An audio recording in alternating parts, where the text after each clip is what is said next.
Okay.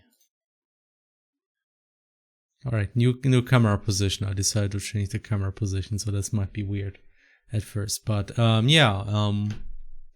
welcome everybody to every cabbage to our Alabaster Dawn game dev stream. I'm Felix aka Luxen, and I will do the game development, and with me in the voice chat today are Henne aka Geflügel and Stefan aka Regiden. I am here in this Subchat. in this voice chat connected to a game dev stream on the internet. Yes. So, and we do have some music, which I can now resume. Yes. And I already want to thank Mayoff for a subscription for the 23rd month already. It's the last dev stream before the Game Dev Conference 2025. Let's go! Yeah. That's an event that we will in fact not be visiting this year, but also this year, quote unquote. Yeah, like this like it's an exception. Like we have only been there once. I mean, we won't visit it this year. We won't visit it this year, especially, but we never visited it. So I mean, once we did. Oh, you did? Okay, yes. I forgot. That was it like 2015 or 16 or something? 2019, I think it was. Yeah. Oh yeah, okay. Oh, so after the year after CrossCode released, yeah. Hmm? Did you have a TED talk or whatever it's called? No, we just we had a booth with Microsoft. Okay. That's why we went there. Also Bill Fork 34 is subscribed for the 47th month and said, "I'm finally catching stream early. Obligatory switch when to get it out of my system." Well, Felix, switch when? That's a good question. I think they're gonna release it in summer, right? Yeah, that's the question. The new Switch when the Switch 2, that's the question. I don't know though. Game devs don't know everyone in the like community, guys. We don't know everyone. Psychiatric also subscribed for the 54th month already, which apparently is 4.5 years if you do the math, which is really long. And he says, 4.5 years, really? Oh well, better keep pressing that button then. It's angry at me when I don't. Oh yeah. I guess Twitch does these kind of things. And yes, hello everybody. We will do game development today on Alabaster Dawn. And the thing we want to work on today is a mini boss, and it will not be a very fancy boss. Something we want to try is to just take an enemy and make like a more difficult version for that one.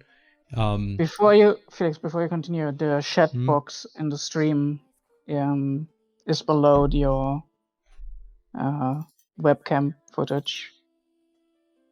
Oh, yeah, the webcam is a bit too large. Here you go. I think that's better. I think it's because I had to reset my webcam. Some stuff might be a bit broken. Anyway, I will switch to this desktop mode now. Thanks to Torgald, underline, for subscription for 13 months. Thanks, nice. Thank you. Some questions. Hello, disembodied voices. Hey everyone. Reminder to subscribe for free with Prime. That's true. If you have Prime, then it's free to subscribe once. Or like one thing per month, I think. That's how it works. AD for Switch 3 when? I think so, isn't it? Switch 3. Then now somebody's thinking realistically. I like that. Okay. Okay. By the way, feel free to skip music if you don't like that one.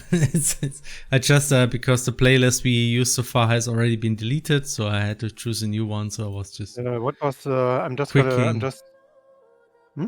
I mean, you can just go to the music room. Rose of May. Oh yeah. Kate's great. Yeah, I know her. I also Well, have look her at in my- that. It does work. Wow. Regida subscribed for 7 months. Damn. You know what? Must I be a should also huge fan. subscribe. Most months anyone has been subscribed here. You know what? Longer than Hannah, okay? Longer Okay, than Hannah. yeah. Most likely, yeah. I mean, I should use Amazon Prime for that shit, really. Okay, so let's start with development.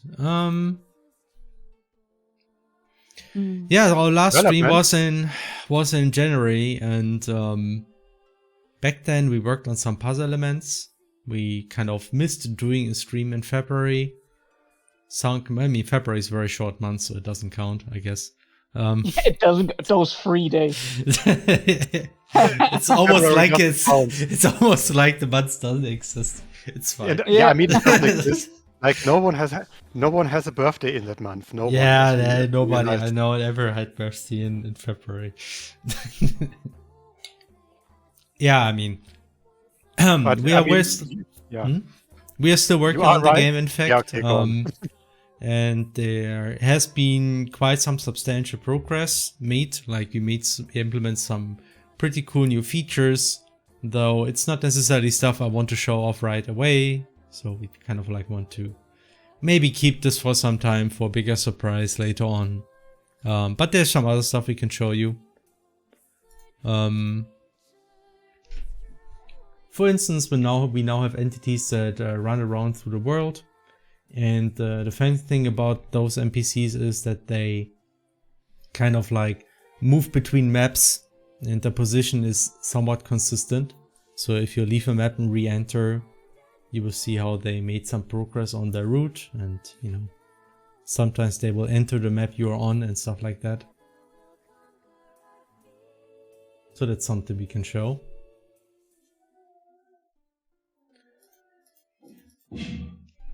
Hi there.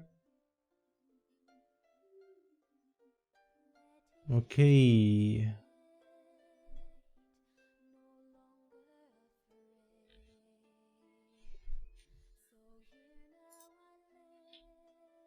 And yeah, like as a general basics for streams, if you have any questions, just write at @ReadyGeFishGames or @Geflügel or maybe @Regiden, and maybe we will see your question and answer the question, so that usually helps. Yeah, that's pretty much it, I think. Yep. Did any of you get the Monster Hunter fever? No, no one. Not a single person attending. God. Yeah, sure. You say it like everybody did it. Yeah, true, but I mean, yeah. Hannah, as always, he doesn't like things everyone likes. So yeah, definitely. And he plays gacha, so yeah. Yeah, and no one likes gacha. They're completely, you know, obscure and hipster. I mean, they're obscure. In fact, I'm playing Monster Hunter right now. Also, I don't play only gacha. That's not. What is the best recipe for carbonara with or without cream? I actually like carbonara without cream. So I mean, I like the recipes where you just add right at the end and just mix it with everything. So that tends to be very good carbonara. This is an easy question. Do you guys have a rough estimation when Alabaster Dawn will be ready for the market? No. No. Yeah, I mean, a very rough one maybe, but when it's done. Yeah, I mean when it's done. Like ready for market, like we will most likely release Alabaster Dawn as an early access game again. So that means you will be able to play the game to some extent, but it will not be finished. Like we will probably go in a similar way like we did with Crosscode. So you can imagine something being released there sooner or later.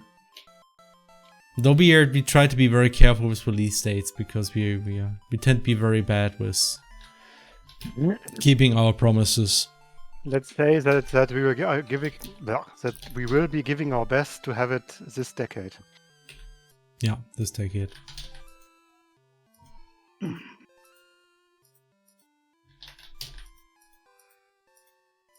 Okay, now we have a turtle elite and a turtle boss already. Yeah,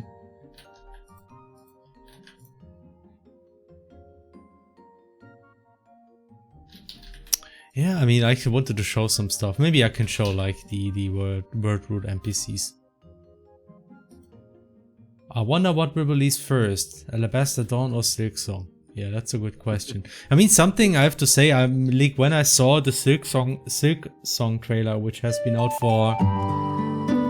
I have to turn off the music and also make the game a bit quieter while we edit. So, okay, here we go. Brain not working when music loud. Yeah, it's so weird how volumes work. Like sometimes I get the feeling that our game is like pretty loud, but if I actually compare it to the volume you can get on other web servers, it's still relatively quiet. I don't know, like how that works. It's all relative, I guess.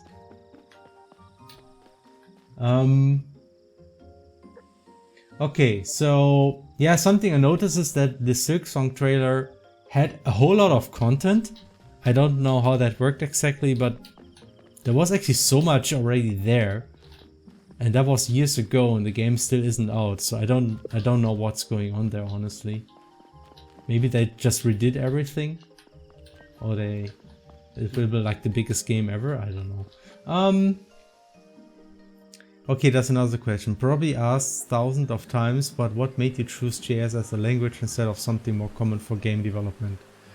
I mean, the whole project started as a, hey, let's do like a game with JavaScript, and it just escalated. And then we just made a whole game with JavaScript, and then we decided to stick with JavaScript. That's mostly it. So there's, I mean, it's fun to walk. Oh my gosh, Henne. What? Thanks for those great NPC messages for the NPCs that everybody can witness now. Oh, you mean the yeah. Like specifically the wood guy. Okay, so just as so you know, like the NPC, including the text and all of this, it's just a placeholder. So this will look somewhat better.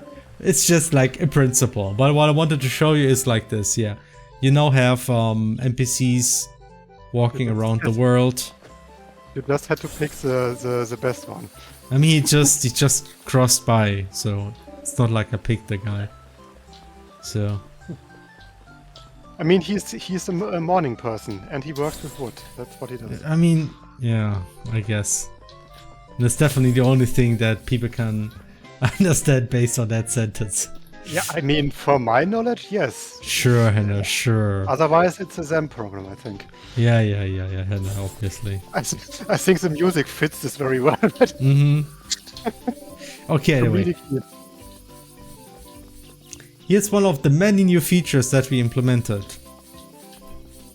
Anyway. So we have shown something. By the way, did you already, you implemented like those rest spot events, right? Did you already put some in there, or? Rest spot events? What do you mean? For the caravans, like the idle spot, I mean. I didn't implement any idols, but okay. yeah, I just implemented the technical stuff, yeah. He's dragging his money. Yes, his morning wood, that still looks like rice for graphic reasons. Yeah, or rather for reasons of we didn't... Look, this is clearly wood. The wood has been delivered.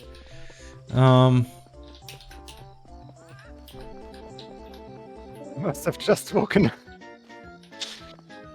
I was wondering, how did you guys approach implementing cutscenes in CrossCode? Well, we made them with our editor. I mean, technically our cutscenes are kind of similar to... I have to reduce the volume a bit of the music. So?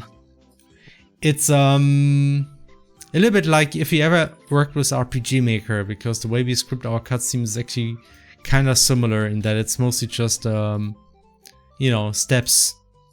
A lot of things like characters talking, camera movements, moving actors around, setting variables, changing the music, all of this is just scripted using steps, which is very similar to how RPG Maker works. The big difference is just that we can just add steps as we want to, and you know, we implemented the whole system on our own. Yeah, and kind of how and how our cutscenes are planned out. Usually we just write ahead dialogues, at least roughly, and then we implement the scenes, but we tend to change dialogues when we implement the scenes. That very often happens. But yeah, that's roughly how cutscenes work. Anyway, something I wanted to ask now, Hannah. You have the elite turtle and we have the boss turtle. I'm back. Did you is the boss turtle something that's actually used right now? Let me check real quick. I'm a bit. I think the boss turtle is not used. I think we're only using the elite turtle right now. Okay. Yeah. I think the boss is the boss turtle the one that shoots projectiles while spinning around. I mean the elite turtle does that too, as far as I know. I would just create a new alt. So I mean, I had this whole idea of creating, you know, these raged Nyx enemies with red Nyx eyes and all that. Enraged, yeah. And like technically, those would just be alts. I decided there's no reason to implement a new system for that. You can't just do everything just implementing special alt enemies for this. It's just about how the enemies are presented in practice. How do you distort the level geometry to get the game to look more 2D? Magic. I mean, essentially it's just 3D, but all the textures used are always projected in a way that it stays close to the intended pixel grid. For instance, you can see here how the pixels for the diagonal are actually roughly the same like on the ground or on the other walls. And like we don't just take a texture and slap it on the diagonal mesh, and because then you would see diagonal pixels. That's something we don't do. That's one reason why it looks more 2D. And the other thing is simply just use a very low field of view. I think that's really important. A lot of people, when they do 3D and combine it with pixel art, they just jank up the field of view, and then like it's really hard to, like, the more field of view you have, the stronger the 3D takes, the stronger the 3D perception. The more I it think. looks like old school Doom. Yeah, pretty much. Or Quake. Also, like you saw Felix like turning the camera there, you can see that we have some meshes that are like lined in such a way, like especially the side ones for like the cliffs. Yeah. It's not just a side wall, side geometry, but it's like it's actually slanted, diagonal. tilted. Yeah. Yeah, it's tilted diagonals, and you project Yeah. special graphics on them to make them more curvy. Yeah.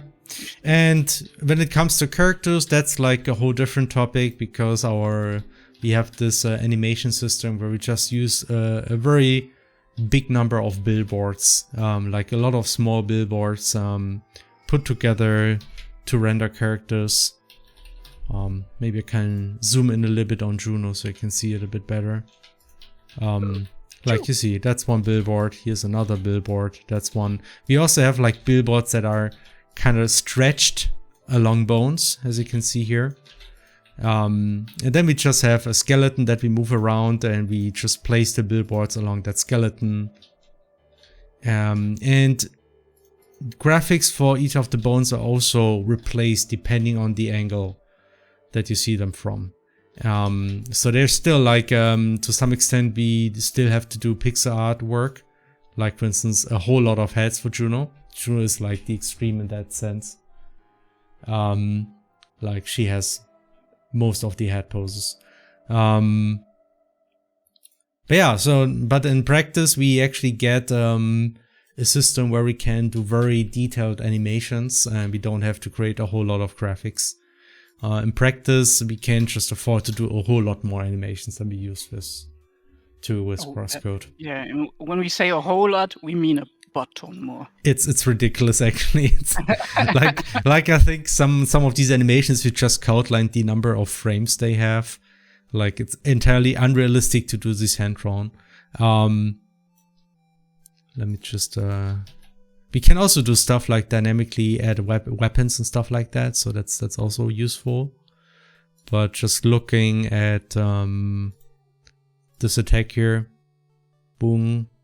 The triple spin probably has a lot of frames. Yeah, I mean the hammer double hit is one of my favorite examples, really, because this one has 113 frames. Most of them are even individual frames. Yeah, sometimes we do repeat frames. That's sometimes important, so it doesn't look too fluid. But that's not one of those. Yeah, the first few frames are cut, and the rest is like. And yeah, I mean, it's not just that we have 113 frames for this animation, but we do also have those for 16 directions, and those are all automatically generated, and that's like really the big advantage of the system. Yeah. Yeah. And we spent like a long time working on that. Fun fact, just recently I actually fixed like a system for the 2-point, like I fixed a bug for the 2-point billboards that I kind of missed just because I talked with some people about the system, and then I realized, wait, there's a bug there, and then I managed to actually fix that one too. So yeah, we are still working on the system to some extent. That's my favorite. Just like the inventory one that I noticed on Friday, where when an item was removed from your inventory, it was removed by twice the amount. yeah, exactly. I'm pretty sure this would have noticed this eventually. Yes, at some point we would have noticed for sure. Yeah. Okay, there's are the billboards just RGB textures, or do you also have normal maps for more complex lighting effects? So far it's only RGB textures. We had the idea of adding normal maps, but eventually we decided to just drop the feature. So really, we actually don't have normal maps for detail lighting. Like, it's something we could be using, but like, I actually was one of, like, Flora actually wanted to implement this, but I actually decided that we don't need it. Like, it's something you could do, but it's like, we're not really having, we don't really have those lightning situations a lot where we can really use technology like that. Like, it wouldn't really pay off that much, I feel. And also it comes with a lot more work because you have to create the normal textures in addition to the graphics. So that's why one of the reasons why I decided against it. I also think it would have added not like some games do this, right? Like what's it called? The Star Ocean game, the indie Star Ocean. Not Star Ocean, but you mean Sea of Stars? Sea of Stars. Exactly. Sea of Stars. Like, they had a middle ground where they like tried to make it not as obvious. But something I always dislike about normal maps with pixel art is that you tend to have every pixel reflect differently, and when the light moves, you kind of see that. And some games that implement this feature, and you can see light moving through it. It just looks too realistic. It doesn't look pixel arty enough anymore, in my opinion. It loses some of the magic because it suddenly has per pixel reflection angle. Yeah, that makes sense. So even if you like you would need to be very careful with that, because you have to imagine every single flat color surface you probably want in one angle and then another color in a different angle. And if you have, like, we have lights in the game, right, that are dynamically spawned, it could look weird, in my opinion. If, like, you have a dark area and then, like, some attack spawns lights and it reflects off. I don't know, like, the more I think about it, the less I think it would fit our style. I think it's a matter of taste, and in the end, like, you might be right that it might just be a bit too much. But But then again, I'm actually often a fan of combining, because like the kind of pixar, like the particle effects we're using, they're also not really, they don't really mesh the pixar art style at all. And I kind of like this, honestly. But yeah, it's really, it's a matter of taste in the end. And to me, the big problem with normal maps really is like the added effort of having to create those textures. I mean, there's ways to generate them, I suppose, but then you don't get like the reflections might look more odd. Also, thanks Barker and thank Estra for the subscriptions. Oh yeah, thanks. Thank you. There also Barker Fishy saying, watching this while at a trade show at Chicago, looking forward to Alabaster Dome release in the future. Hi Barker Fishy, and thank you so much. Anyway. God damn it. I just found... This cake is great. I just found a really stupid exploit, or rather map oversight of mine that allows you to basically cheat a puzzle. Okay, maybe I will just make it. Henne, how often have we spoken about this? Cheating is always bad. with the exploits. How do you decide what should be hand-drawn and what not? I mean, in practice, we just take body parts for the character and we hand-draw them from different angles. And the system just, it selects the right graphic. I mean, essentially everything is hand-drawn in practice. It's just that how the things are assembled happens automatic. And sometimes we do use pix animations for more detailed animations, like the ponytail for Juno here. This one actually uses hand-drawn animations that we need to just manually select in the animation. Otherwise, you would need to have like bones for that. Yeah, we do that sometimes too. It's like depending on how large the character is, it's something you could do. But for Juno's really small ponytail, it would be too much, and it tends to look better if you use pixel art for these kind of things. Oh yeah, I don't know. For everyone who didn't know, you're gonna have tonfas in the game.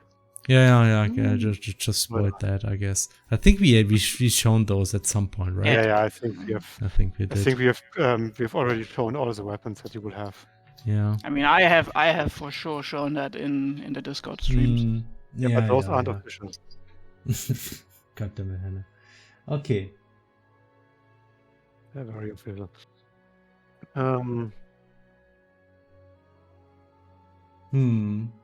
Mitsu Matteo seems to agree that using normal maps with pixar is tricky. Yeah. So for Nesmi or Nesmi, that's what I wanted to say. Sea of Stars found a good middle ground, but I think they also did it by actually modeling 3D models for some objects. As far as I remember that, at least. They had that thing going. They didn't just use normal maps plastered on top of their sprite work. Similar to how Enter the Gungeon worked. It was a 3D game, they just use an orthogonal camera. Okay, so let's go. You do your game. I will now start. Yes. So I will just now. I've just called it Rage 1. Okay, that's the name of the old. It actually uses the same figure. That's the whole thing. But I will just make the HP bar. I will make it too big, but not boss. Like I think those Rage enemies, they don't get boss bars, but they get bigger HP bars. That's what I would like to do. Let's see how it looks. You already explain in some way what the Rage thing is about, or do we want to keep it? I mean, in principle, the idea is you just have certain enemies that just, they get really angry and then they get a lot stronger. That's roughly the idea. Like elite enemies in Diablo, or champion enemies in Diablo, you know? Yeah. We can even think of them having some special effect, that really depends on how we implement them. But the idea is that, again, like, Crosscode had, 120 different enemies. Yeah, Also alternatives. Yeah. like it And you helps guys that. don't know how much work that was. I mean, we intentionally implemented now a system where we don't have to recreate, like copy all the enemies. Yeah, that's true. Yeah. So we can just have one asset and just make alternative versions inside that asset, so we don't have to repeat everything. In practice, it won't save that much work, I would assume, because we still need to implement more attacks and the big thing is that we don't have to create new graphics. I mean, that's one advantage. But to me, it's also like a little bit on how things are presented, because I want to make this kind of like a theme that, okay, sometimes you get this enemy and suddenly this enemy is enraged. It will actually get like a special effect, which I will show pretty soon. I think I will try to work on this now. And you will immediately see that the enemy is now enraged, and you will learn over time, okay, when this enemy is enraged like this, it will be very hard to fight. It's more like a mini boss. And I think it kind of like helps to set expectations for the player. And if you combine this with some cool effects, I think it also kind of like makes it, I don't know, probably more hyped up to show these kind of enemies. At least that's what I'm hoping. We have to see. Mm-hmm. Like when you see an enemy getting enraged, you already know, okay, now something serious happens. And then because for Crosscode, sometimes you saw these boss enemies and you actually don't know how strong they are. I mean, obviously, if you play the right music, you can set the expectations that way. So yeah, I don't know. Not sure if it will make a big difference, but anyway, I want to. We will try. I mean, that's what I want to do now. Okay. Alright, you can also set HP breaks. That's another thing. I want to say that those enemies actually also have HP breaks. The cool thing about our HP breaks in Alabaster Dawn is you actually don't see them. So like it's you can have enemies without a boss bar also. They can also have HP breaks. The spider also had this. Okay.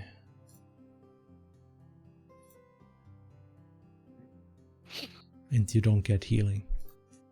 Obviously. How does the computer get drunk? Why do I feel like someone said that in my stream as well. It takes screenshots. What? Ah ha ha. Shots, Felix. Ha ha ha ha. Get it? Yeah, I get it. Take a shot. Take Get a it, shot. Hannah? Do you get it? Yes.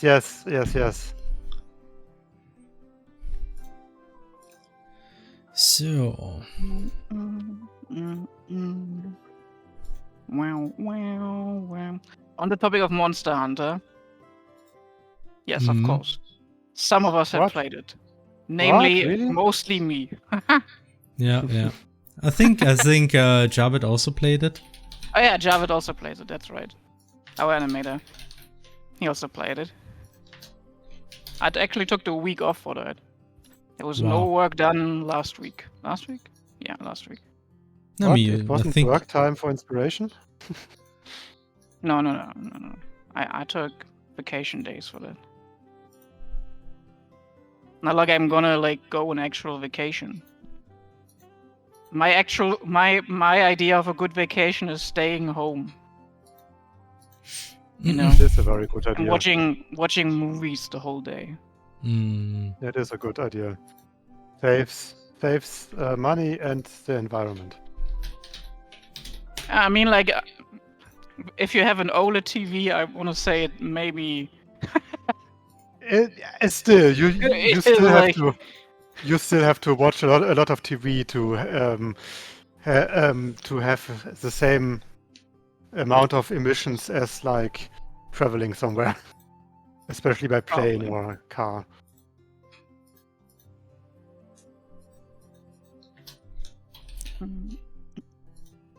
And is it a good Monster Hunter? Yeah, if you're strong enough, get the meme. I did the Man in Black meme. Yes. Okay. Yes. But Yes, I remember Men in Black being a thing. if you're strong enough. I mean, like technically, if your PC is strong enough, I see. Mm. Okay, makes you sense. know, then it's a fine game. I personally didn't have an issue because I upgraded recently, and a 4080 Super was enough to run the game at like plus 60. So I am happy. It's a fun little experience, I would say. It's definitely the easiest Monster Hunter so far. Oh, So it's very like Ugh. good The for casuals. like new people. The casuals again. I mean, I'm sure they will. You know what people often forget is that, you know, World was pretty easy in the beginning as well. It's the same argument that people say this Monster Hunter has less monsters than World had. But that's like from the point of end Okay. Let's end see. stage of World, right? When the game released, it had one more monster than this game has on release, which I think is okay. We can live with that, guys. Yeah, and I mean, yeah, it's not uncommon to like extend with time, like your lineup and stuff like that.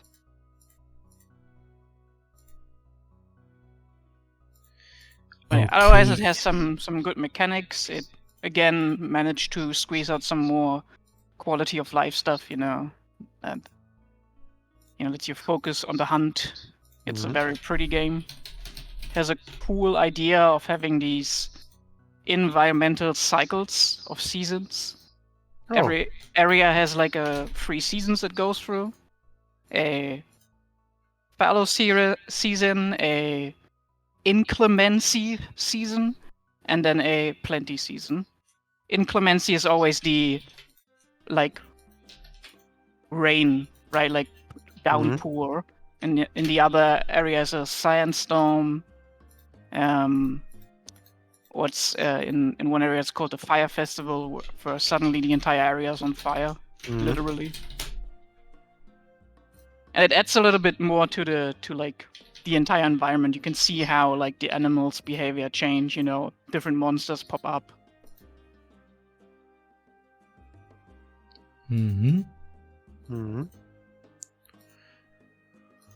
Okay.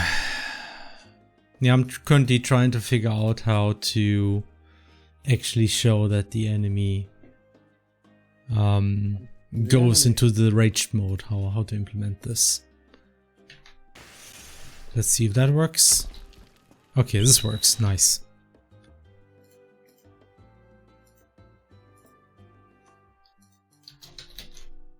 What are your opinion on our hunter having actual characterization? Question mark.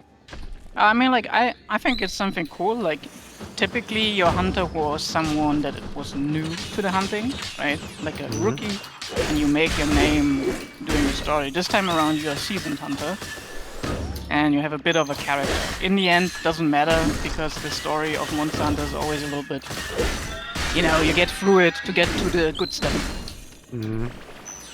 Not to say that it isn't still, like, cool to see, like, even though they managed to introduce one of the most annoying characters, like, I don't understand why they allow a literal child to come with hunting dangerous monsters, and then the child says, "No, don't kill it, it just learned how to walk."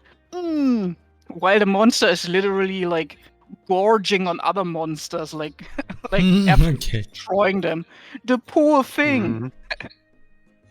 This kid, like, everyone in the story is enabling them. It is very annoying. I think it's speaking of characters, I think it's really nice that they took a page of Yakuza's book and just added Kazon as a character, apparently. And I'm just I know I'm just saying words for some people now, but give me a second. I I can Nah, prove. Darknet. I'm sorry, Darknet. I have to disagree. Nata is an annoying brat who needs to sit and listen while the adults save them. Oh my gosh. It's mean. You were also once just a kid. Yeah, I definitely didn't run head first into monsters that were 10 times my size, you know, and pretended like I could get between those two monsters. But in all fairness, Because I'm special. You never met monsters that were 10 times your size.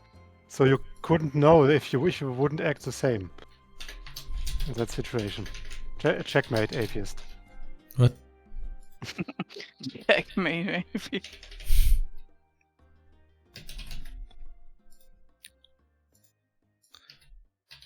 Imagine our hunter Alma in jail for yeah, this is something else I don't like about the character design in this game is Gemma is supposed to be the smith, but looks the same as the mechanic from Final Fantasy 15. You know? Like, boobs squished to the max, you know? Because that is definitely something you need while staring in the hot furnace, you know? You want those sparks on your body. And also, too much hair on your head. I don't think you would want that as a smith. Almost cute true. though. I like her. That's true.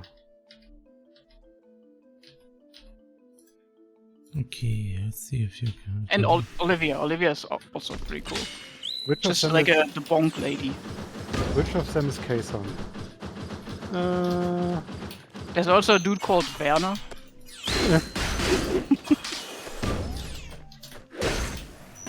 Alma. Yeah, Alma is Kason. Okay.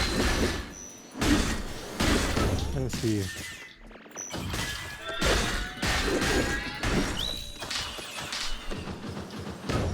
Where's this one? Yeah, They there gotta it is. show that midriff. Yeah, I mean, like, you know, you do what you gotta do, but maybe then don't make that character the person who's supposed to make your equipment.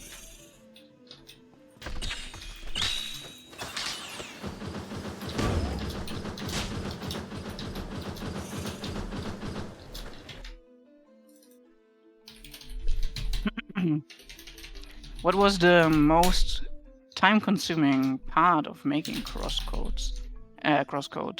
The content, for sure. Vaguely the content. Creating the maps, creating the quests, creating the cutscenes, testing, some more testing, testing, some testing also. Yeah. Testing. Yeah, that happens at times. Yeah. And at the end of it all, also some testing. And all that testing is the reason why we never had any bugs in our releases. Yeah, exactly. That just shows you how difficult it is to find everything in an RPG. I still laugh whenever we got like some typo fix request or something on stuff that has been in the game for like 5 years or something. Yeah.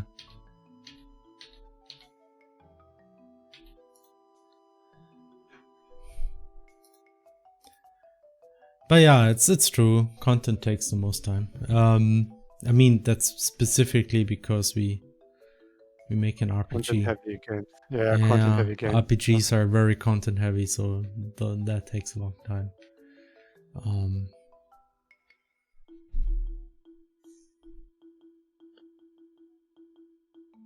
Have you gotten to high rank yet? I mean, yeah, I'm through with the game. I hunted everything there is to hunt. I'm now building like an equipment set for every weapon. That I like. I think the story wraps up neatly. Yeah, the story it's all fine. Like I said, like for me, story is not that important anyway. You know, like I know that over time we will get more content and harder content. You know, and get some challenging stuff. Thankfully, with the next update, we'll also get a guild hall, so we don't have to constantly move around the camps, which is nice in the beginning, but it gets a little bit tedious. Did you guys do testing? Maybe we should have tested crosscode a little bit. damn. Dang it. I knew we forgot Nice that something. Someone should have reminded us. Yeah.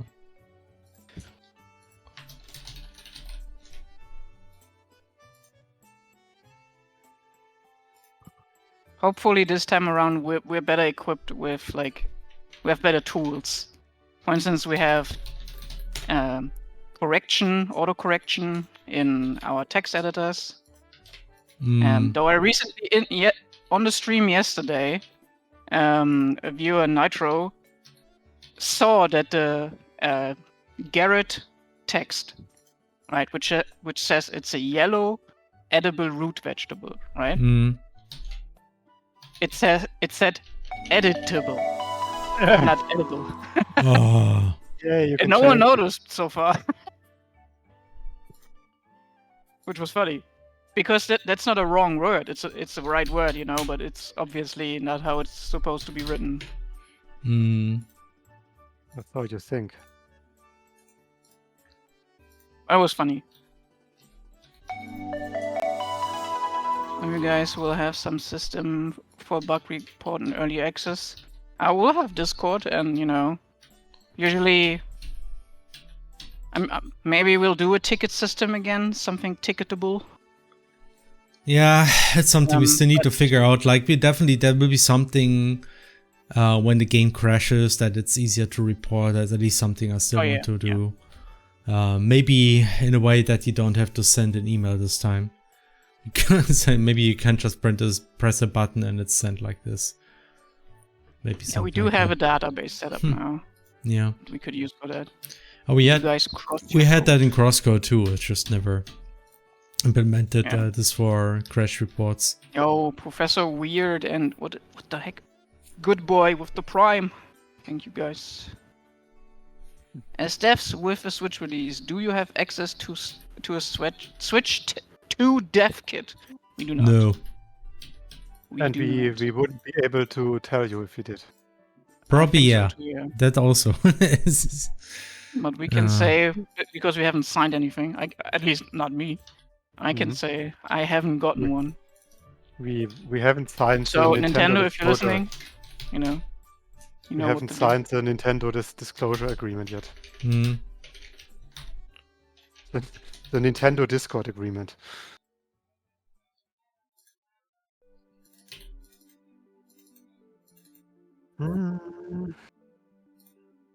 How is the Rathalos gear set good for the bow? That's weird. That's just weird. I don't like What that. I know is that the Kirin is very good as a fast redeploy operator. As a what? No, it's reference to the Arknights Monster Hunter collab. We have like one character from that collab is very, very, very, very meta and as a fast redeploy operator. I understood half of that sentence, if I'm being honest. It's Kirin, the Kirin armor, and one of the operators got like a character. Do you mean the armor set this whole time? The I thought armor the set. character is called like that. Yeah, that too, because the character is basically an alt character of another one, and she wears the Kirin armor set, which is why she has Kirin in the name. I see. I see. You see? I do. Not yet, but however, theoretically you can now see because I posted it in Discord.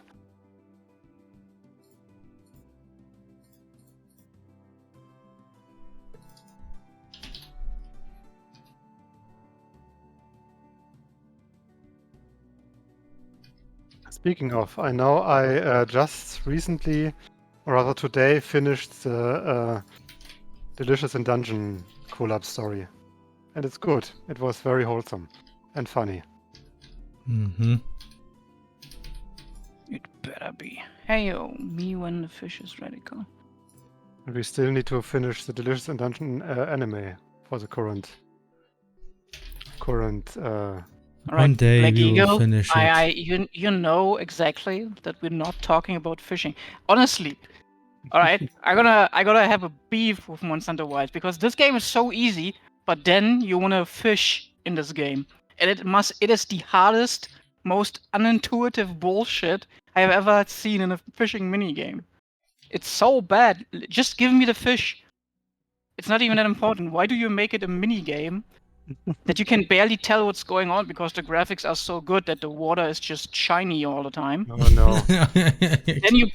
Then you put the fishing thing in between rocks, and the line just snaps, but the thing only spawns there.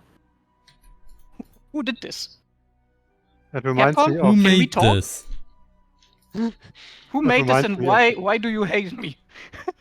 That reminds me of a game I'm currently playing now and then, called War Tales, which is like how you call it? It's basically a mercenary group strategy simulation, quote unquote, game, and it's nice. It's very fun. It's very open in what you can do and stuff. It's like a lot of fun, but they were really into putting a lot of mini games in there for every like crafting and resource gathering activity. Like, first of all, the typical fishing game with the rhythm mechanics, and also for like wood cutting and mining also has like a typical rhythm game where you have like circles that you have to click in a certain rhythm and yada yada. I mean, I guess it's nice because it like lightens up the gameplay a bit, stuff like that. But what always kills me is whenever your guy has been successful in doing the mini game and like getting the resource, stuff like that, he or she gets like this this animation that reminds me so much of all those stupid mobile game advertisements, you know, from like this Mafia City nonsense or whatever, where they have like this very small yay animation, and then with some level up animation or something. It's like, it always cracks me up when I see it. Because it's kind of like so cheap and also like kind of unnecessary, I think. And I think it's a sound effect actually. The sound effect combined with like this subtle level up effect around the person. Always reminds me of those stupid advertisements. And also like, you know, typical fishing minigame. It's either keep a certain thing in a certain other thing for long enough, or press buttons in the right fun. Oh Fun. no, this doesn't work. Okay. That's how Mafia works, exactly. Acquired taste, I guess. No. Tedious carpal tunnel inducing activities are not an acquired taste. It's not licorice, okay?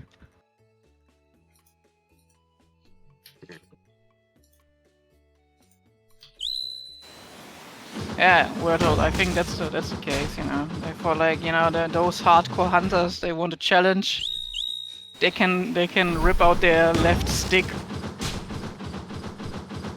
It's also counterintuitive. You have to hold into the direction the monster, the fish is moving. With the idea being, then the tension of the rod is less, so you can keep it on the string, right? But I'm like, no, I always like intuitively want to counter steer, you know, to wear the fish out.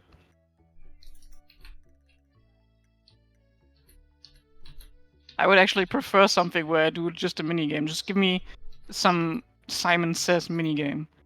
I'd rather do this.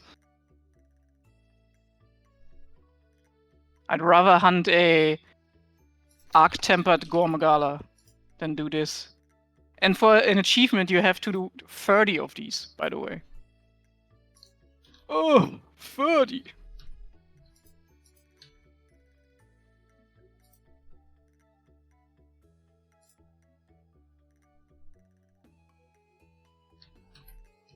Okay, I think this works better.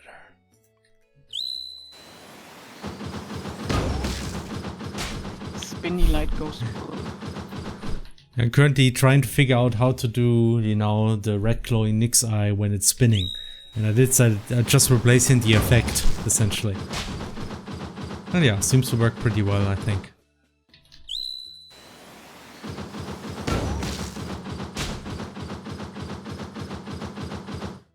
I just need to add the darkness effect as well.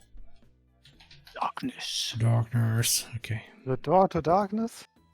Not this one, fella. May your heart be your guiding key.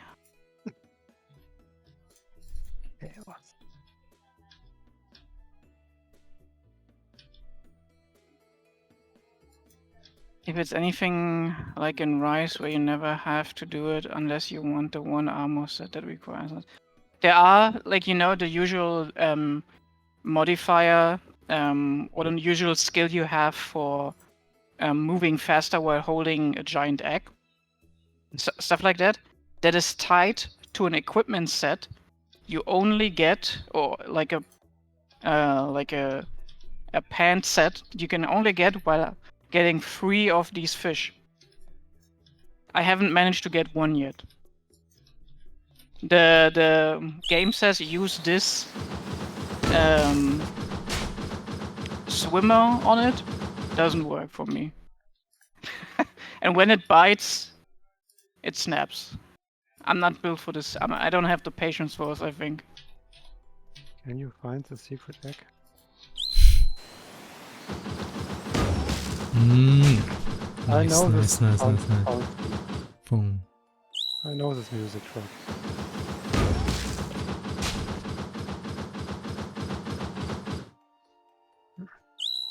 Oh yeah, I too. Will Alabaster Dawn release on Stadia? Stadia still doesn't exist anymore, does it? think so Good now. question.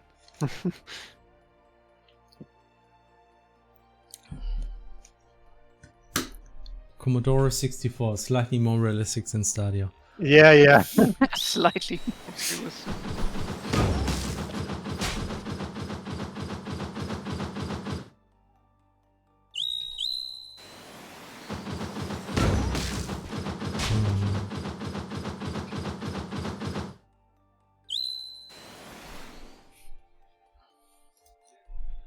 So,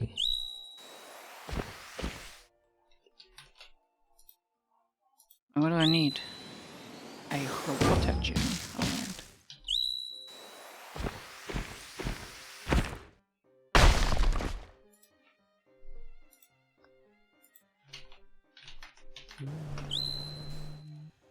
We'll come to, yeah. Oh yeah. There are some weapons that require big fish, like a spear, foon, or greatsword. Really? Oh my god. Thank goodness I don't like greatsword. Oh. I was saved. Yes, sooner greatsword. That's a great name. Like it's a specific, it's a thing actually that in World was just an enemy you could hunt like that, I think. In some like water, but here it's a fish. By the way, Felix, I really like how the turtle looks when it spins. It kind of looks like it's like a fruit cake in a baking form.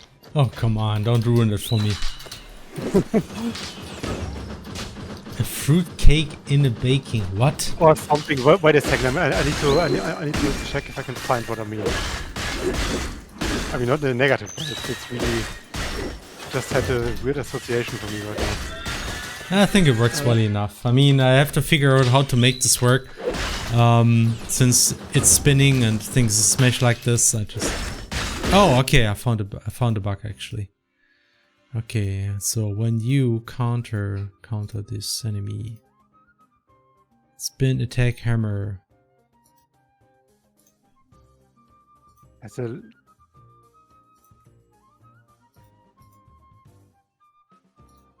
it's from Professor Layton. That makes sense.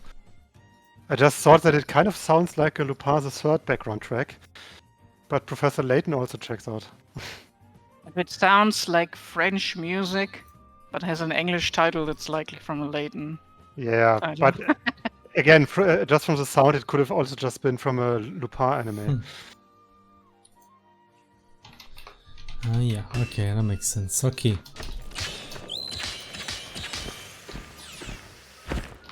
Hardest thing to do in Monster Hunter, finding the right grip for your hunter. Dang it. No skills. That's just how it is. Okay. Oh. Okay, works. Did it.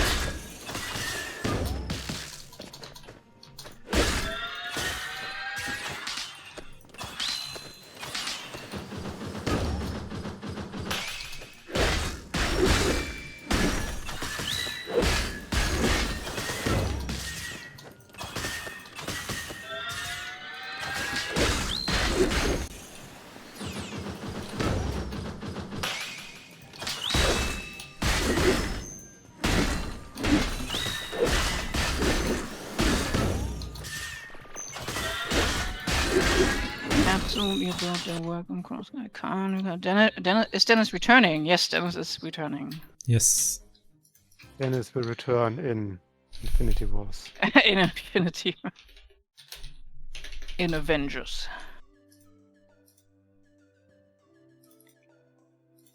I know that track.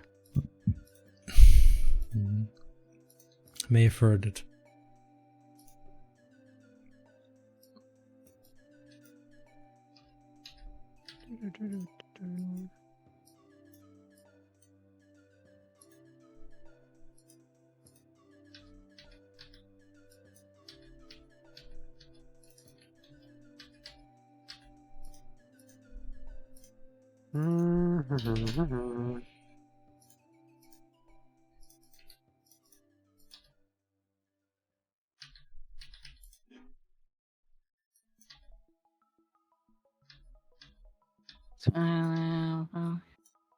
Wasn't in the post. Yeah, he was busy for the DLC. But the person that did the music for the DLC was suggested by Dennis. Yeah. Steel Plus, right? Or what was it? Yeah, Steel Plus was it. Not to be confused with this one controller company, what it was. Because I always mix those up. Steel But yeah, Series? Steel Plus was the one. Yeah, right. Steel Series. I always mix. Terrible. It's funny because we had a deal with them. That's I why know. the game had I know. Blinky keyboard. That's what's double confused me. But yeah, he was the composer for One Step from Eden. And I think is he also the composer for the One Step from Eden PvP game? Forgot Duelist from Eden. Duelist from Eden. Duelist from Eden, right? I don't know, but yeah, probably. I think. I assume he would be. I mean, why not?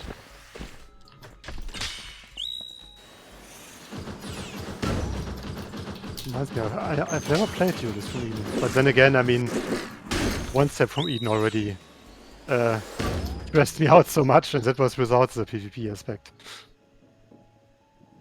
Great game, though. Fun. By the way, have you heard that Future Club has actually revealed their new project with a Kickstarter? Oh no, I didn't notice. Or a Patreon or whatever. You know, Future Club, the how you say it, the successor company to What was it called? The people that did Indivisible. Lab Zero. Lab Zero. Lab Zero, right. They revealed the new project, and it's basically hold really tightly to your chair, because what I will say will blow your mind. It will be a deck builder. Oh, what? Okay. I mean, yeah. I mean, deck builders are very common, but I mean for good reason, because you can combine them with a lot of stuff and make good things out of it. And they have like a deck builder, which is partially about combat, but also partially a life planning simulation game, or however you would call it. And it has a magical girl theme. So it's basically your Anna's wet dream. not all that much. I'm not that much of a magical girl enthusiast for the most part. But it's pretty funny because it's in terms of like scenario and theme, it sounds a lot like a series called Magi Lumiere, which is a series that I liked a lot in recent years, like a manga and anime series. And it's basically, oh yeah, there are magical girls in this world, but it's like more of a profession than like a friendship-driven, I don't know, friendship-driven legendary destiny or whatever. And this also sounds a lot like it. It's like, oh yeah, you're a magical girl, but you also have to like manage your daily life and your income and stuff like that, and you're of course always one step from becoming homeless and being broke and things like that. It sounds very charming and fun. So I will definitely keep an eye out for that. I already forgot how it was called. I think I should at least link it. Future Club. What is it called?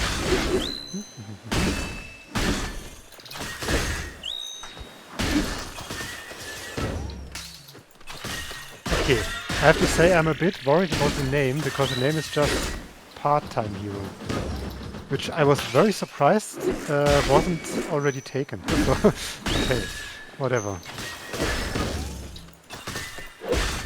Maybe they were just as surprised as you are now. Yeah. So I feel like some mobile game needs to have that name, right? Yeah, definitely. It sounds totally like some name that some mobile game would have already taken.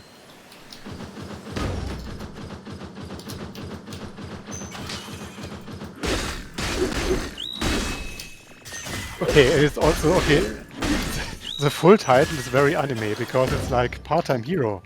I'm broke, but I have to save the world. Like with this subtitle sentence. It's extremely light novel anime. But I guess if it was a modern light novel anime, it would be something like Part-Time Hero. I'm actually the weakest, but by being actually the strongest, I would save the world with my broke ability. That would be like a typical modern light novel title, I think.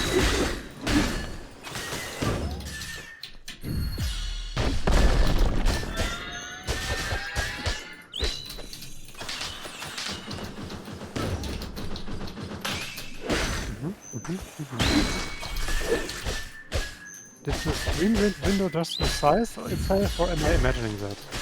No, that happens because you probably have an ad blocker on and it tries to show an ad in the lower bar. Ah. And it might be able to shrink your window, but it doesn't show you the... Tries to break through out of its containment, but blocker holds firm. The wall yet. It's open.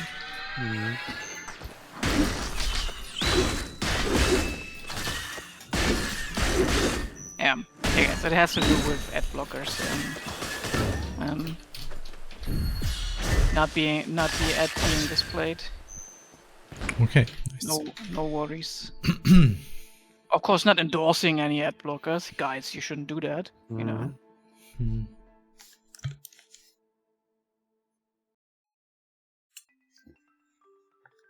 Please don't cancel us, Twitch. Please, wait. Is Twitch also owned by Amazon these days? I think it is, right? I always So? forget. I mean, that's why we got the Prime thing, right? Okay, yeah. That's what I was thinking. Please, Jeff Bezos, don't cancel us. Please, Lord.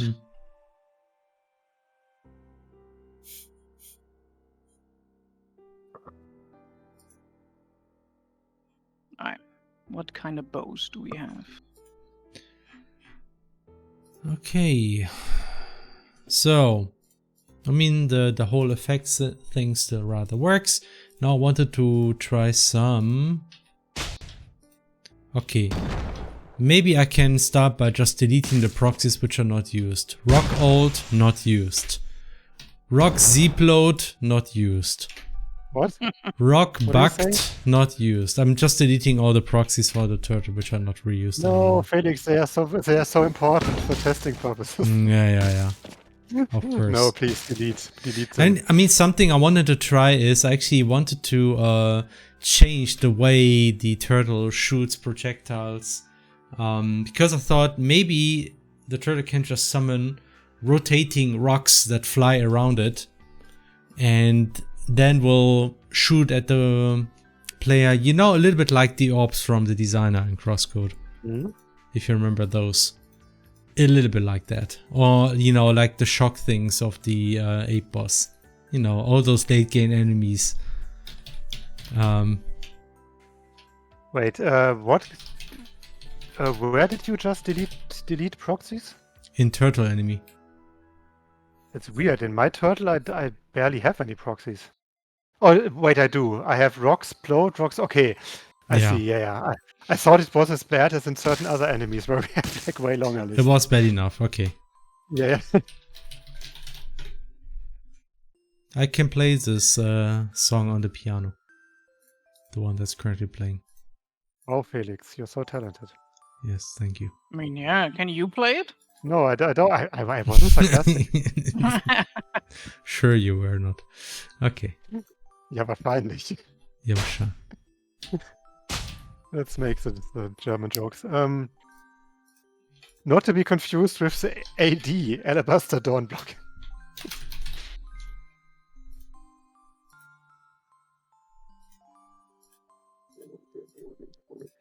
The Alabaster Dawn blocker. Unfortunate short.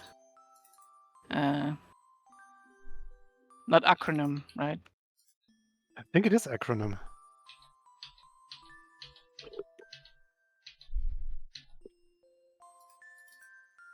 No, it's acrobatic actually. What is this?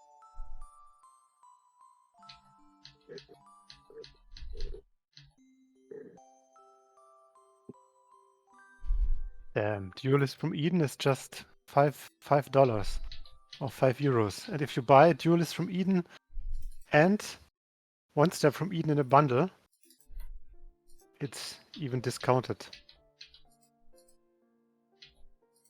The game just crashed. No. Yeah. I guess the game is cancelled now. Yeah, it is. Everything is lost. What was it called when an acronym can be spelled out as a word? There's a different term for it. Acronym. Acronym spelled outable. Spelled out table, damn it.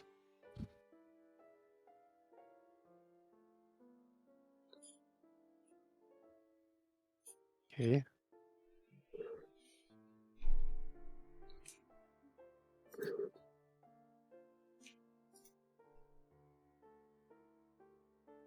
No, right. It's an abbreviation. No, right? Okay. No, it's not abbreviation. Abbreviation is just a shortened word. Okay. It's reproducible, I guess that's good. Acronym. No, it isn't initialism. I'm thinking of a different word. God damn it.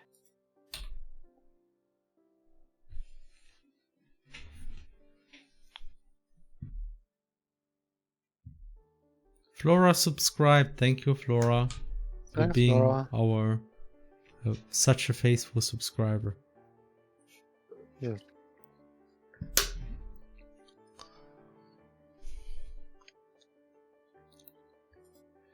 Okay, so why does it do such a stupid thing?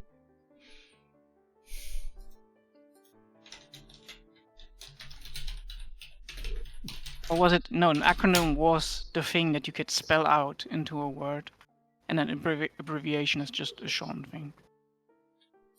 I think. Maybe it was like that.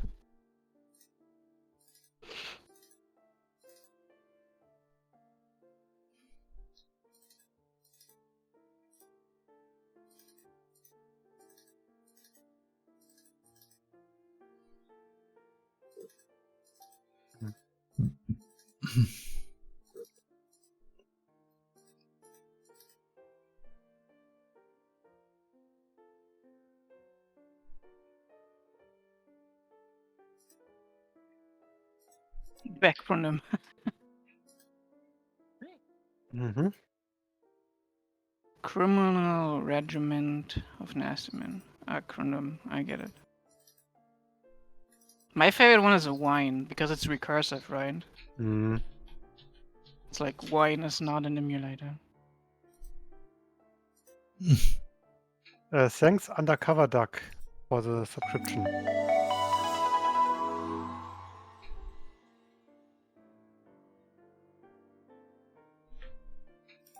Okay, I know why it happens. Oh god, this is annoying.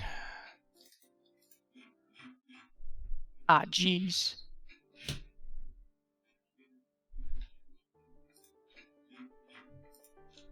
Yeah, maybe I'm thinking of acronym and an abbreviation as the two different things. Probably even.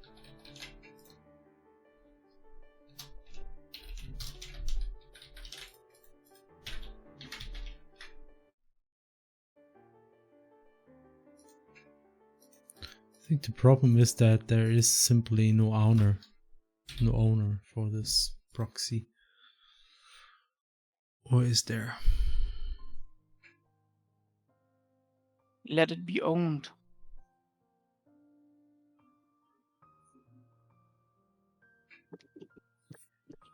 Or let it own you. Hmm.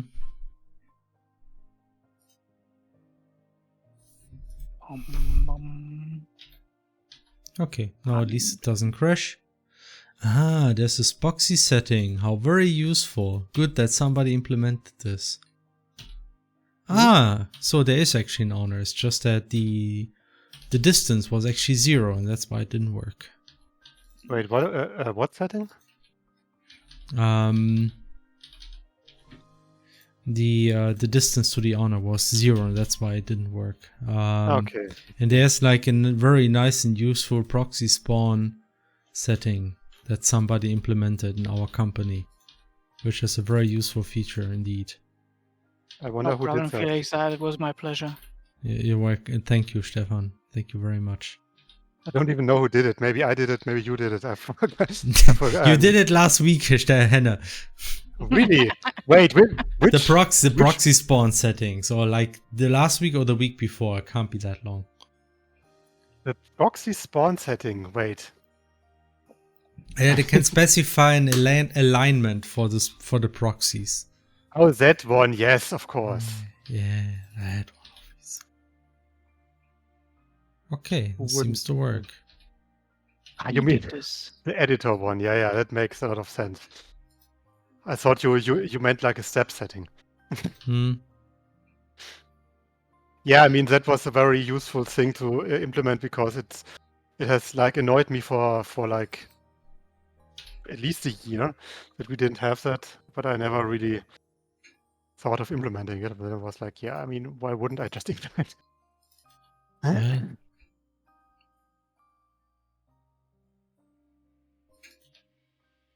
Because it makes testing way easier.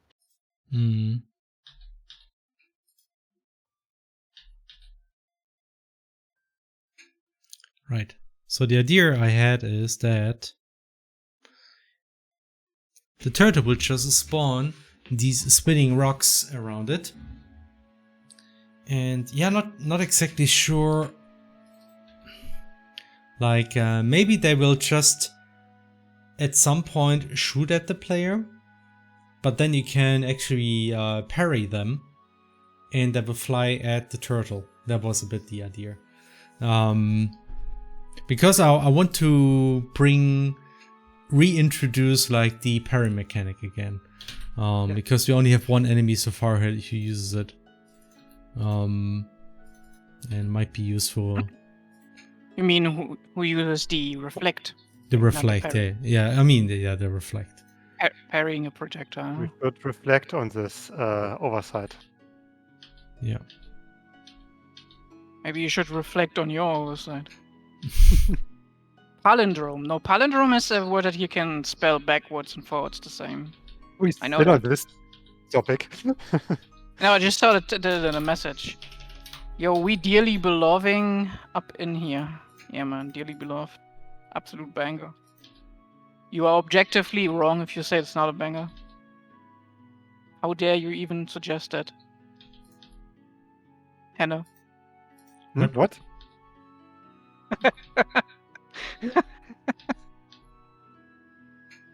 Can't believe it.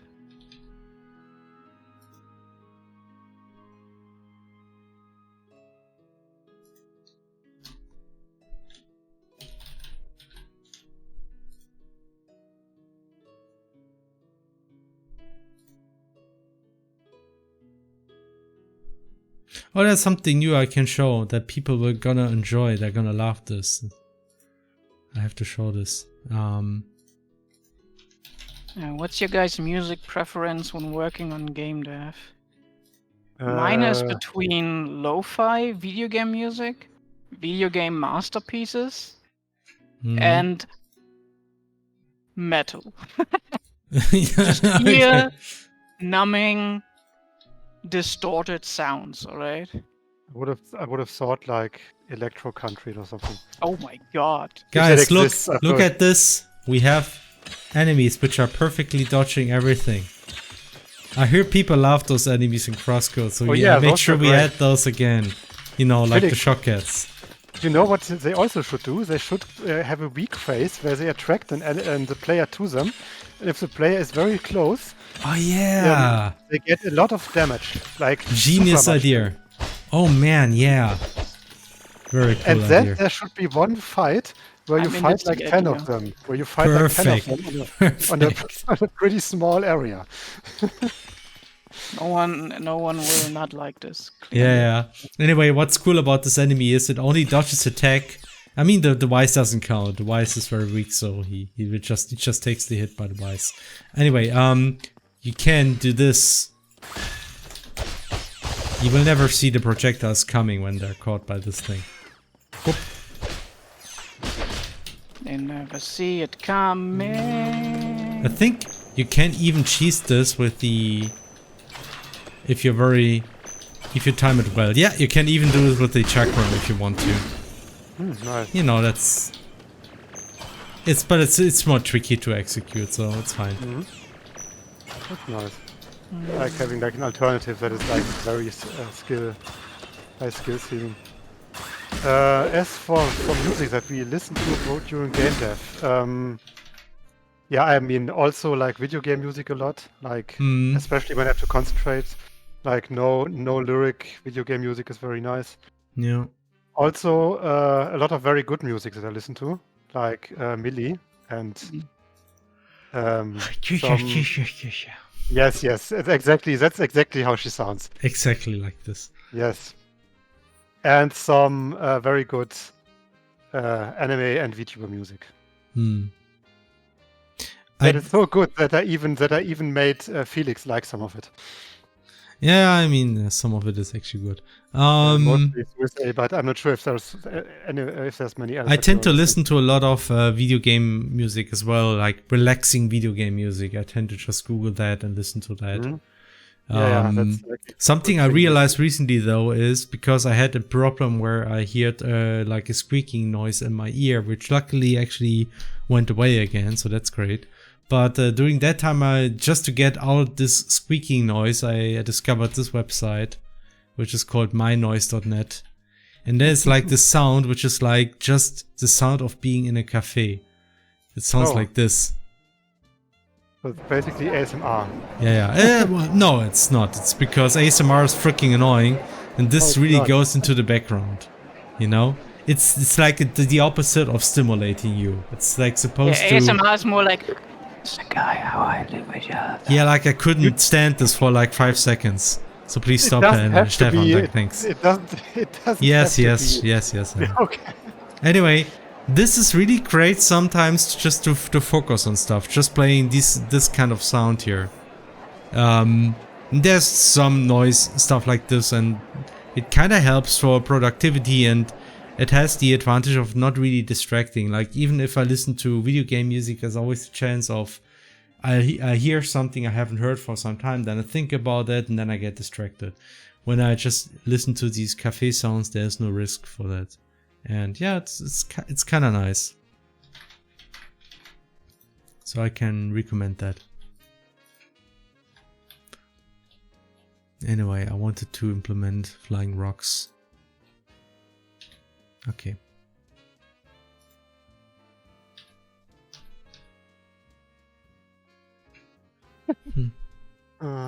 Good. Squeaking noise in the ear.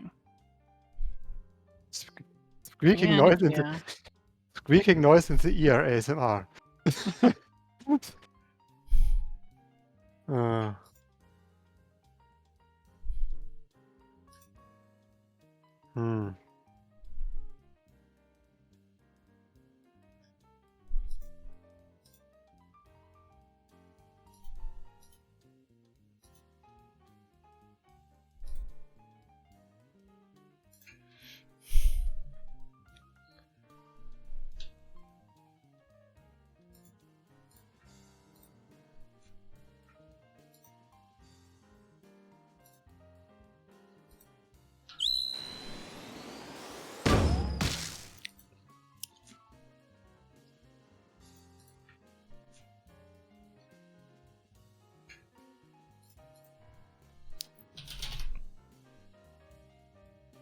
What is this music? This is...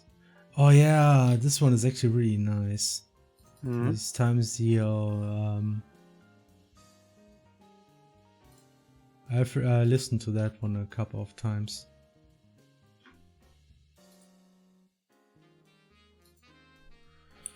What's your favorite track in the Crosscode Ost? I like Shizuka theme. Shizuka theme's like the most favorite song. If you just look at the numbers. But my favorite song is actually... it's a bit hard to say, but I think it might be Exponential Conclusion. I think that's one of my favorites. I like the Ahoge Waltz. Yeah. Well, yeah, that, but also... It might be the Shizuka theme or the Apollo theme or like... Yeah, for me it's Apollo theme, for sure. There are also a lot of great field themes, I think. Like, I think Bergen Trail was nice.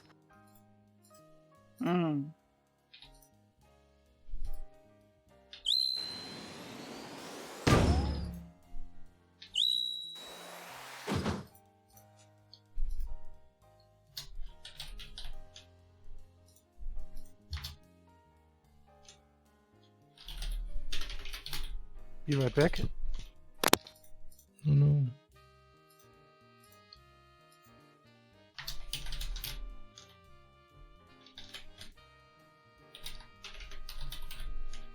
Heck, your way sleeps really hard. Slaps? Yeah, hack your way. Yeah.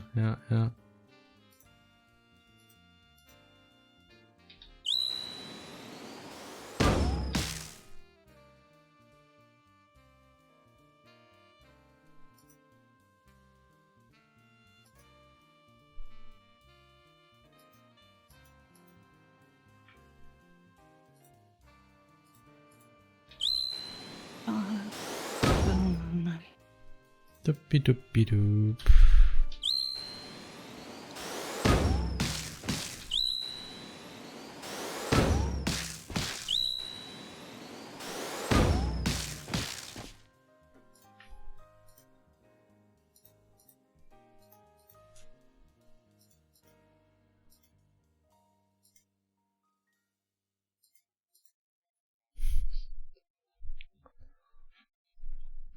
Mm-hmm.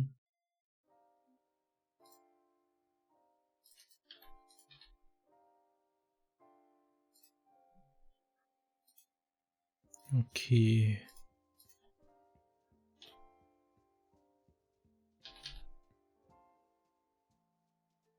That's why it's the best game ever. I see. That's why it's the best game ever. Oh no.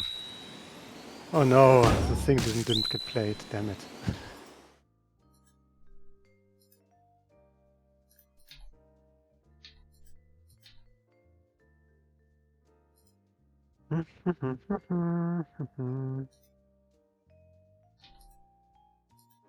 What thing?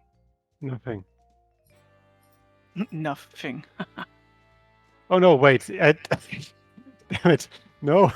I, I pushed in the other fretboard by accident. Oh no. Please, other fretboard, please leave again. Sir, please.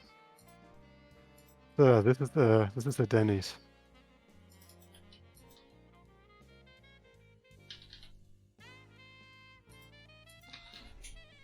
Mm-hmm.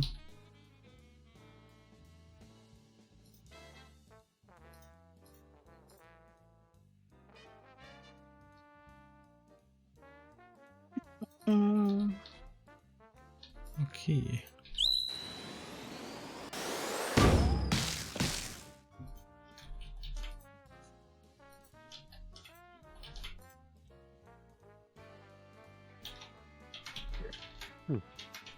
There you go. Be gone. Be gone, other fretboard. That's not high end. Cutting edge. Oh, the edge. Whoa, whoa, whoa.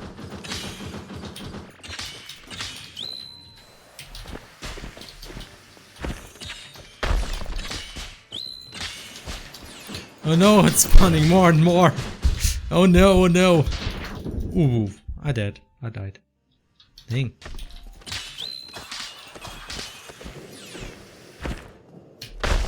Opa.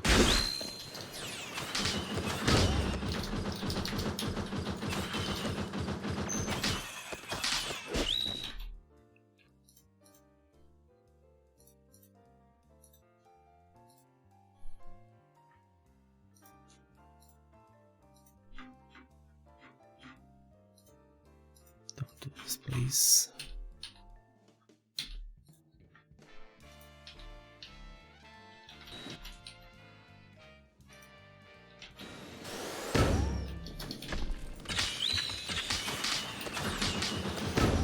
Oh, oh, oh.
Whoa, whoa, whoa.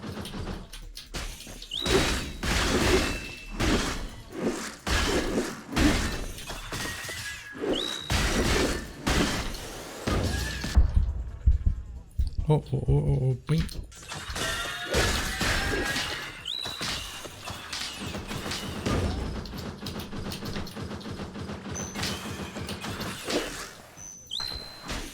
Ah.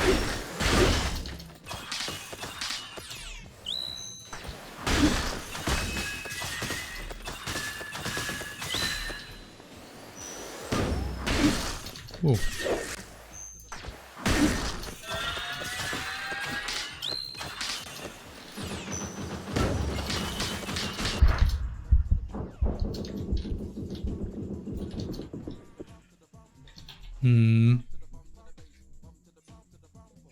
Yeah, still not sure. It's a good idea to make them actually hit you as they spin. Might be a bit too much.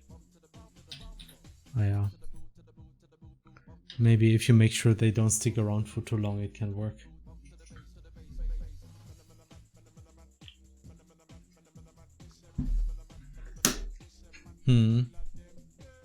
Okay, we have peak music here again, I hear. Escape against fire. Okay. Now everyone comes out of the woodwork.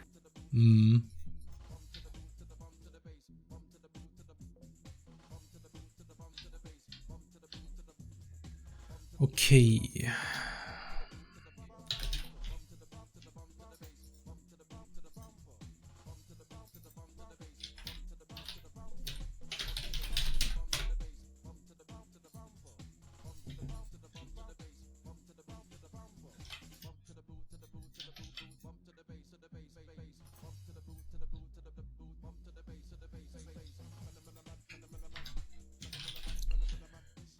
Enemy action, spawn rocks.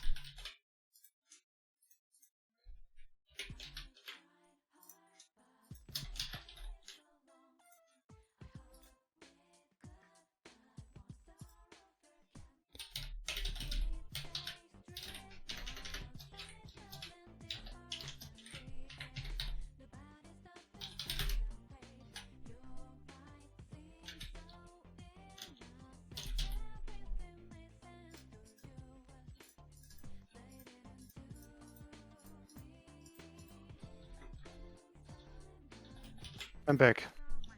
Welcome back. Crazy. Damn it! He That's how it played that goes. damn song. Didn't play that damn song again. Oh, whatever. Didn't want to play the Bug Bumble theme for some reason. Such a shame. Such a shame.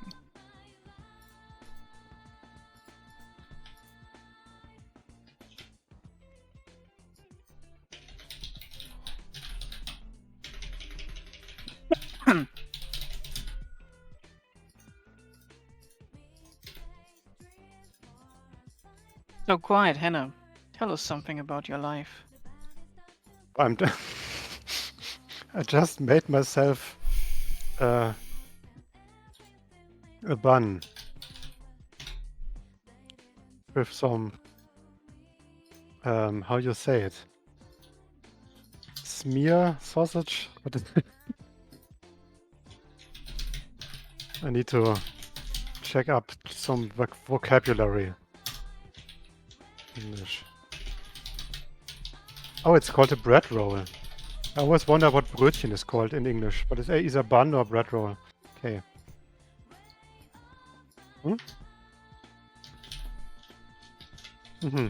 I see. And smear sausage was actually correct. Nice. I could tell you something really interesting that you would be extremely interested in, Stefan. Would I know? Yes. I watched a certain anime recently. And it was fun, yes. It's called it's this one anime, you know, the one that so many people say, hey, you have to watch it. Okay, Hannah. Yes. It's called Symphogear. And I think if a certain people would be in the chat right now, they would scream very loudly at it, because it's like one of those weird cult anime that is very weird and very strange, but it has like a very, very dedicated fan base. It's kind of like the JoJo of magical girl anime. Funny enough. And I'm not big into magical girl anime, but I gave it a try, and it's extremely, extremely hilarious in terms of like what it thinks plot plot is and how plot works. It's very good. Yes, it's very entertaining. It's very passionate. It's a ton of fun. But my God, the plot is so erratic. It's so weird, and it's amazing like that.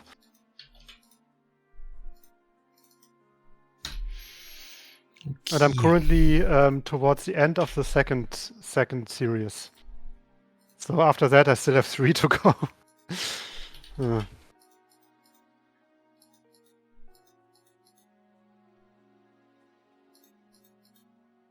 Are they finished with Bleach actually? The anime is a good question. They have been doing like this the final arc, right? I always felt like I'll I never liked Bleach, but I felt like, you know, I'm gonna watch it. Maybe it's better. I don't think it will be, but I mean, I never really liked Bleach either. I think it was nice at the very beginning, and it had some style, which was nice, but it was not the most interestingly written series. But like, yeah, when it stopped, it already like went hard into this. No, my power's bigger. yeah. You think your power's bigger? You forgot my power, which is even bigger than your powers are. It's like that sort of anime, like Baki, you know, where it's just like, I am so much stronger. My Bankai is named Chatsumitsu Kanto into Manubatu Kant Simbiku Kato. And like progressively the names of the like Bankais went longer and longer and longer.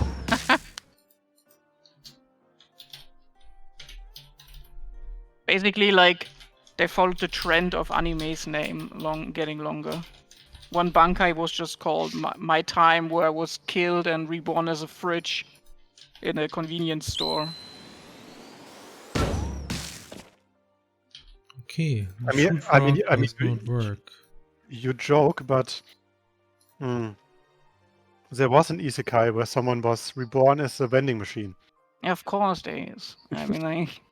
But not in a convenience store. That would be silly. He was a vending machine in a dungeon. Of course. Who got carried around by a super strong waifu. Ah, yes. At least that's what I saw of it from like the poster and the trailer. I haven't really watched it myself. For whom is this supposed to be? I'm always asking, because, you know, usually it's for like a power fantasy. But is your power fantasy to be a fridge being carried around?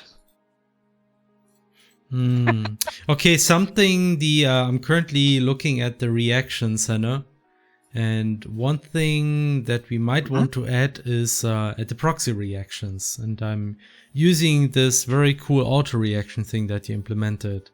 But what's a little bit annoying is that it always triggers even when it's already triggered.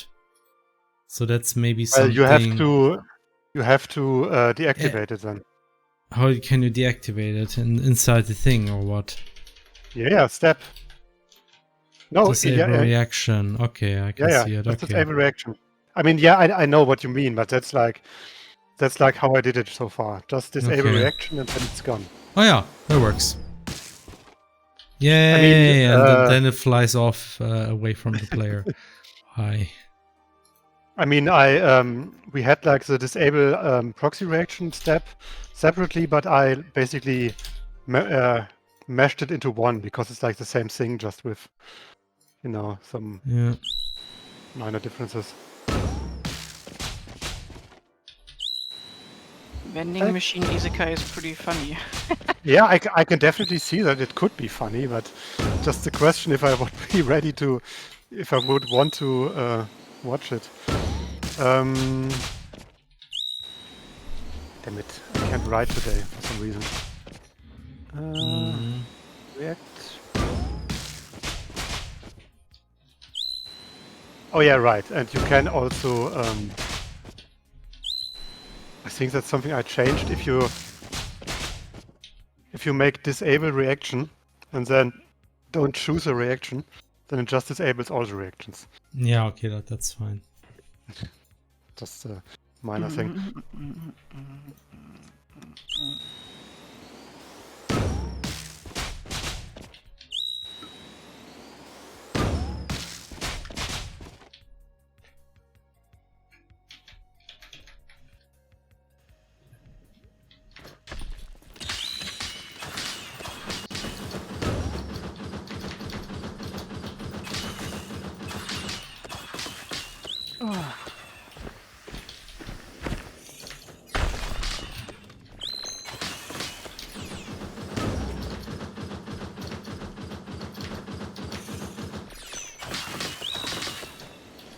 Achoo!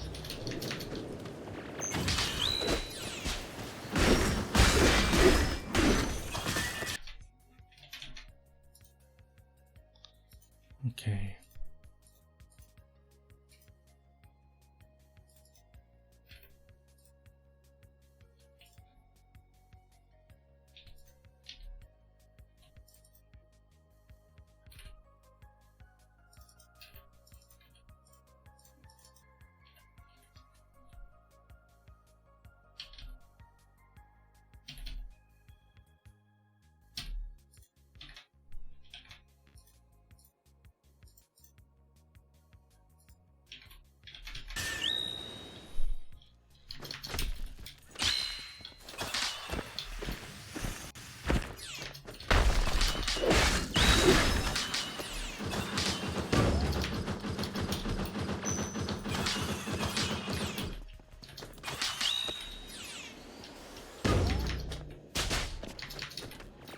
Okay.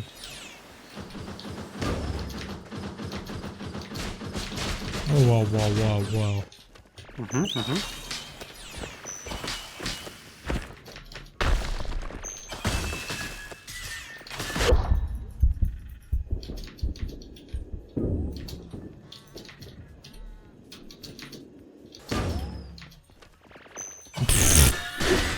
Yeah, it's very stupid currently.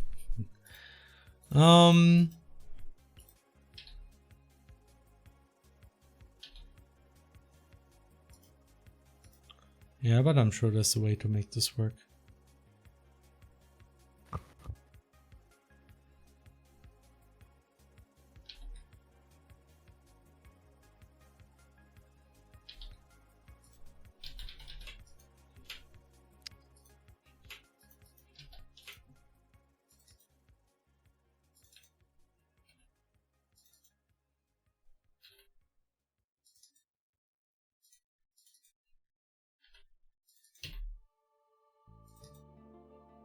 Oh, classic.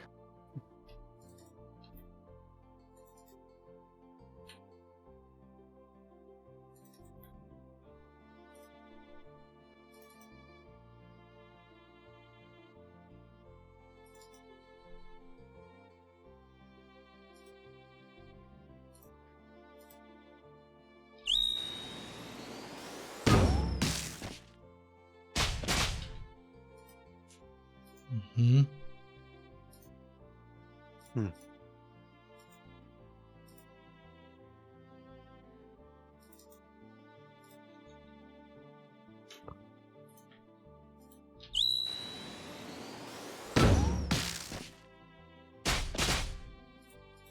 Mm-hmm.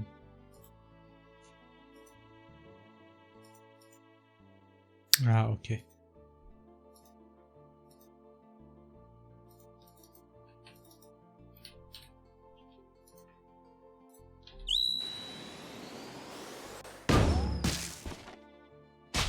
Oh yeah, this is good.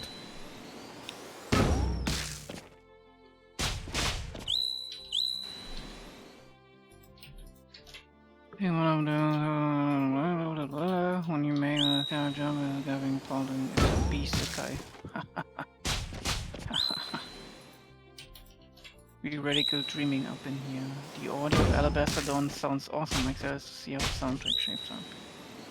Thank you, thank you. Sound goes blue.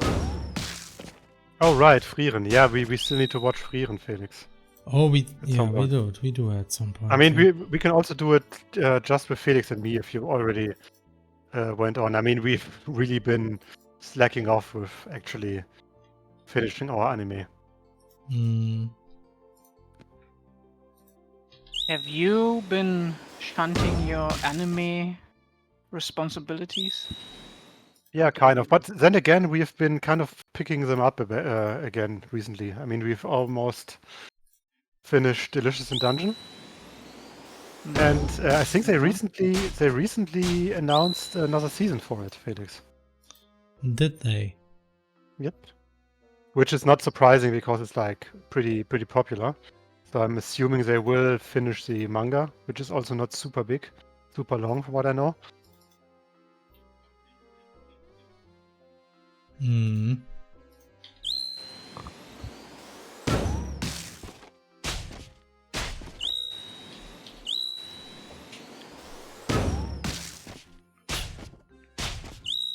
Okay, this works. Ah, yeah, I like this. Okay. Now they are flying over the turtle and then towards the player. Boom, boom.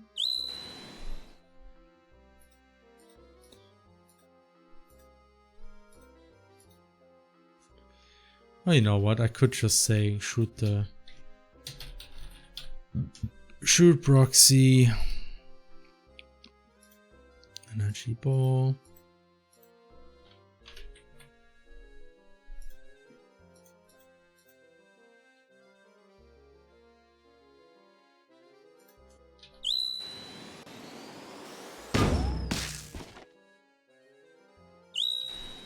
And I need to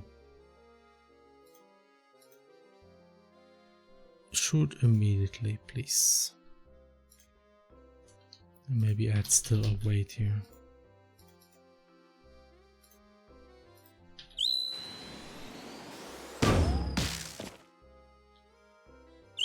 Yeah, and please auto aim. Thank you.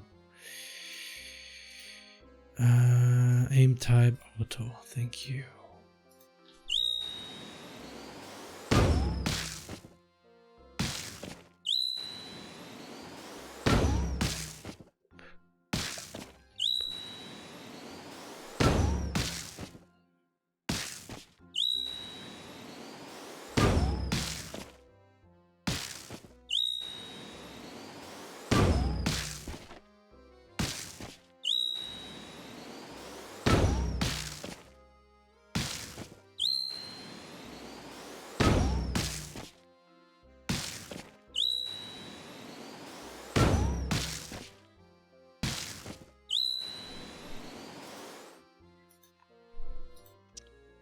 Is there an estimate percentage of how much of the game is finished currently? Oof, hard to say.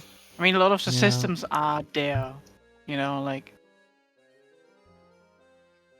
that will be used in the game for sure. Those are there, and you can use them. You know, just recently finished shopping, so all the item systems are there as well.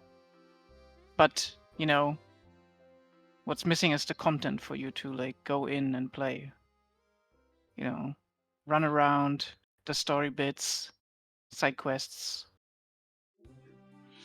Yeah, we are still pretty early in content development. I mean, I would say But content-wise, I would actually I can give you like a rough estimate, which is less than 1/7 of the content is done. About that. It might be even less, to be fair, because I'm currently roughly estimating in terms of chapters, and I'm expecting that later chapters will be more tricky to develop, obviously. But yeah. Then again... But there are a lot of maps already. Yeah, like maps go quite a bit further already. But yeah, it's we are still not that far with content. But the thing is, that's mostly because we have been very much busy with content, with features. Like we just keep saying that we are still working on features and we will finally get to content. I think we have been saying this for years. But it's actually true that we are slowly getting more and more to get to work more on content now. And I hope that the content will be developed faster over time. Hopefully. It has to happen.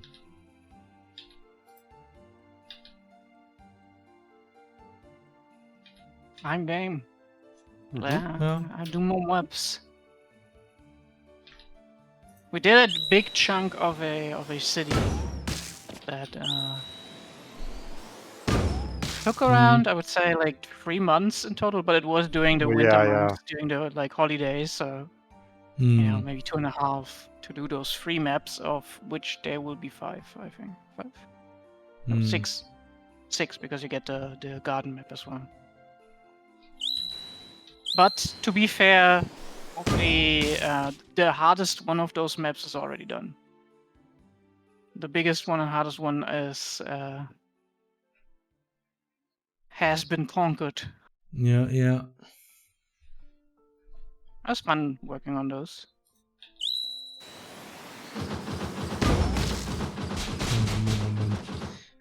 Something.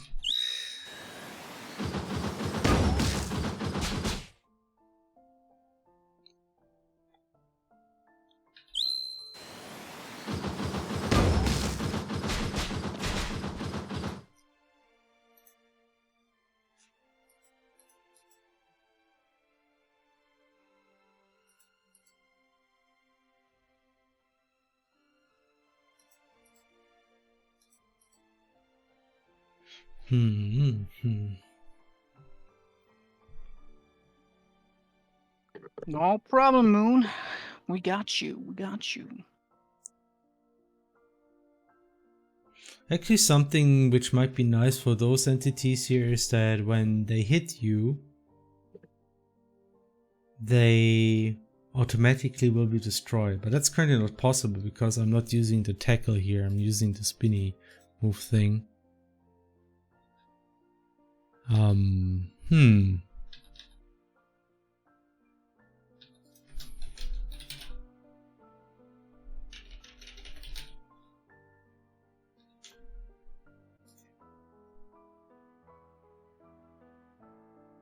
Oh, you can say keep tackle. Isn't that neat? Yeah. That's we have so many options for. There's so much stuff. It's like we have been working for years on this game. Sometimes it kind of gets to the point where we kind of forget that we already have like features and options to do stuff that we want, and then we think, still need this. Happens to me all the time. But then again, I also didn't do most of the steps that.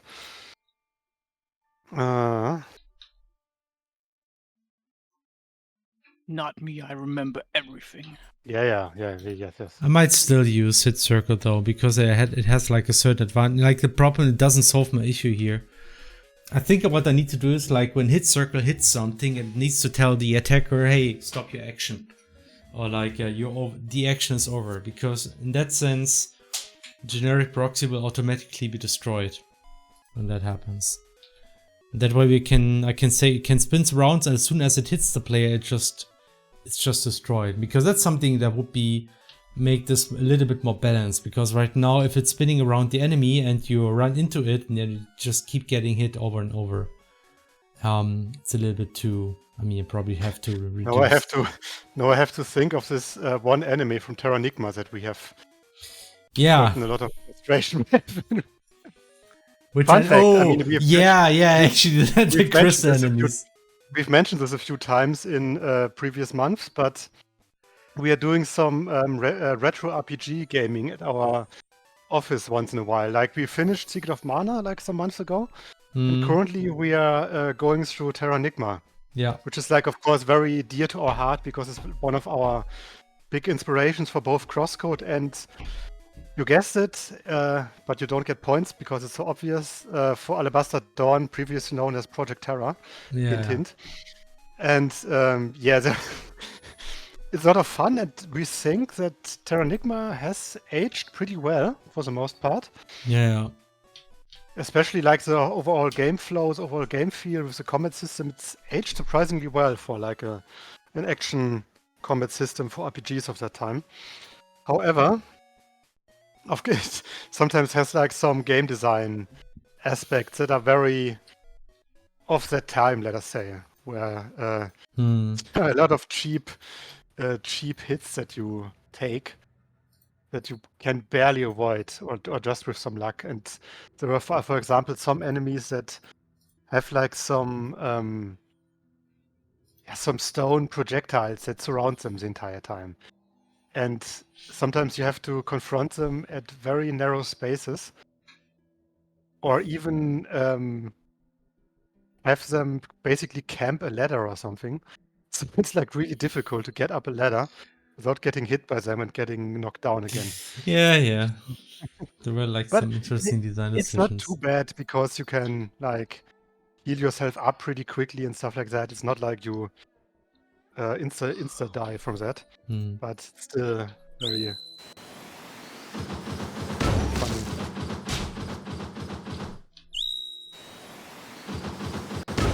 I just hurt myself on a very sharp and hard breadcrumb.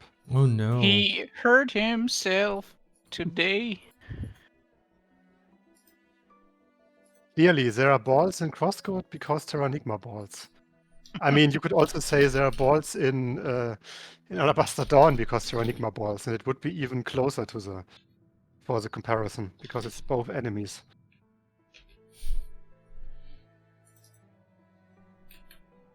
You think about it. Yeah, and if Square Enix is listening in, you know, give us the rights to Enigma, we'll make a better remake using our engine. Yeah, probably.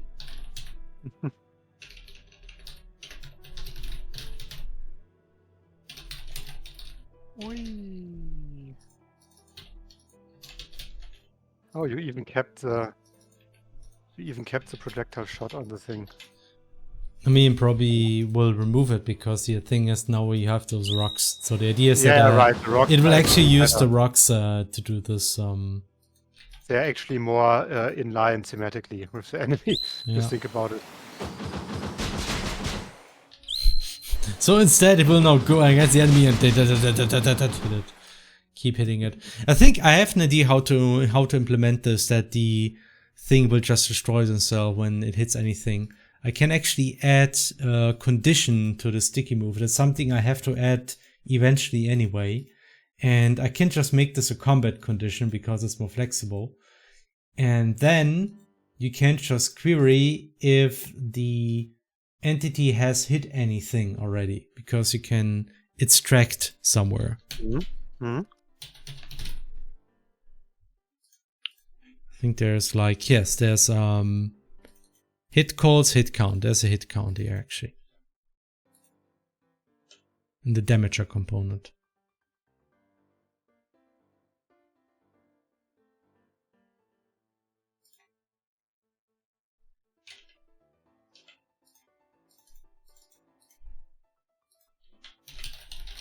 Actually, I will just do this now.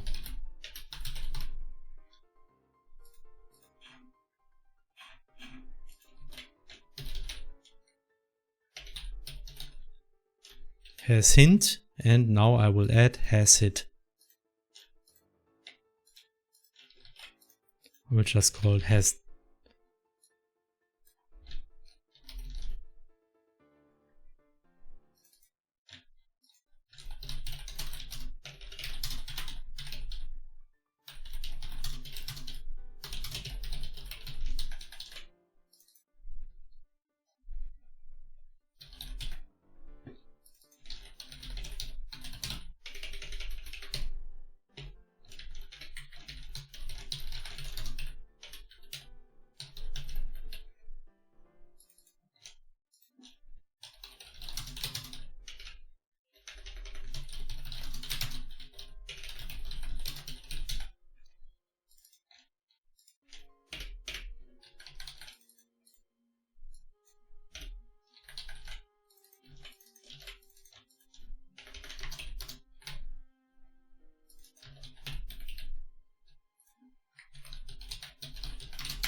I just call it set has combo hit. I think that's a little bit more explicit.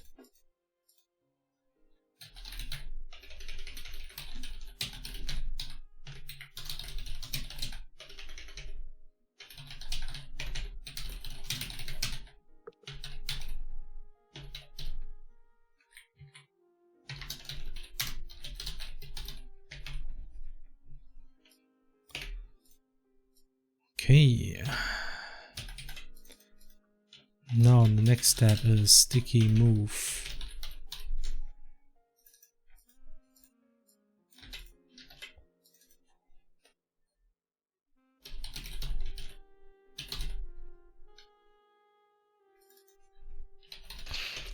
Move until, and then you have like a wipe combat condition, which is optional, and then also a pop-up.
Oh yeah, guys. Yeah. I hope you're gonna appreciate the monsters we came up for our third area. Oh yeah, yeah. Those are great. Those I were already great. love those. Which Those enemies? boys. Swamp, right? Swamp. Oh, yeah. Those enemies, those will be. I spoiled that there will be a swamp in our game. No. Oh Not no. technically a swamp. Alright. Called a marshland. Marsh. It comes after the February land, Exactly. which is why it's the third area.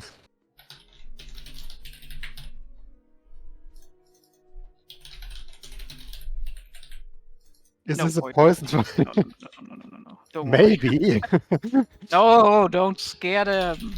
Maybe I will make some poison steam vent destructible hazards. And they will hit you and then you take damage for minutes. Because that's fun. You know, if you want to make the Dark Souls reference, you have to accumulate it first. No, it was rather that was more like I mean partially Dark Souls reference, of course, because Poison Swamp. But my reference was more like classic poison effect in JRPGs, where you get poisoned and then you lose HP on the map for like forever until you heal it.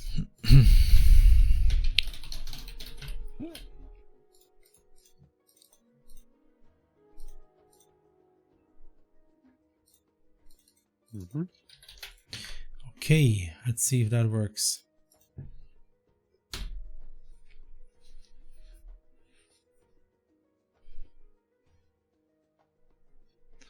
Poison-based enemies, oh boy.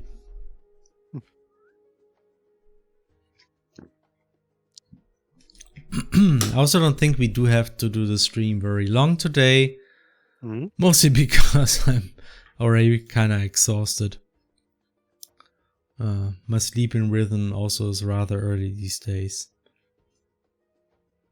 You know, the toddler has to go to the nursery. That's what's it called, right?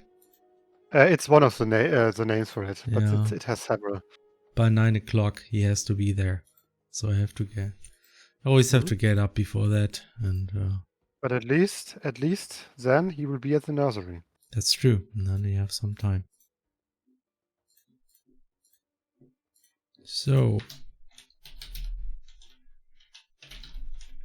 isn't it nice that in you have quotation marks, the toddler center. Hmm? Ah, yes. Classic. Oh. Classic. Okay. Classic joke. You come to my apartment, then you put me in the What's it called? Baby wagon? Child wagon? How are those things called? Ram, buggies, push car, baby stroller, right? The stroller. Baby carriage. Yeah. In German, we of course are very, very practical with it. We just call it a child wagon. Or a It child works. car. It works. Yes. It Look worked, at this. Yeah. They're hitting you, and then they just disappear.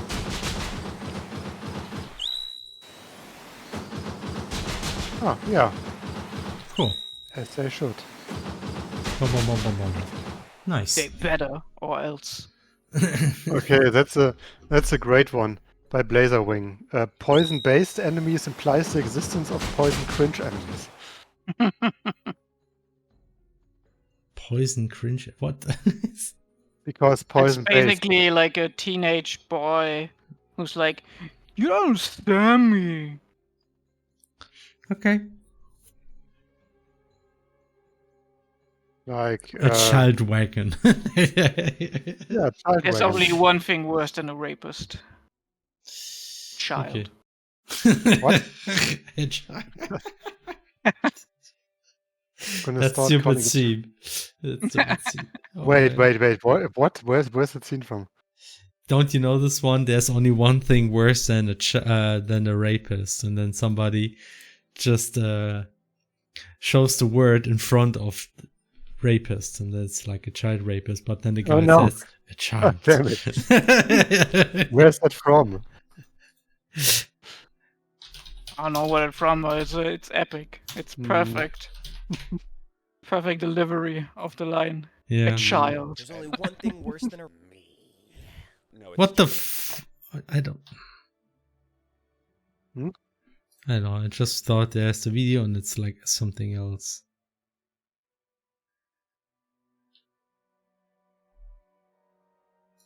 Of course. Yeah, that's the one. There's that- only one thing worse than a rapist. Boom. A child. No. No, a child.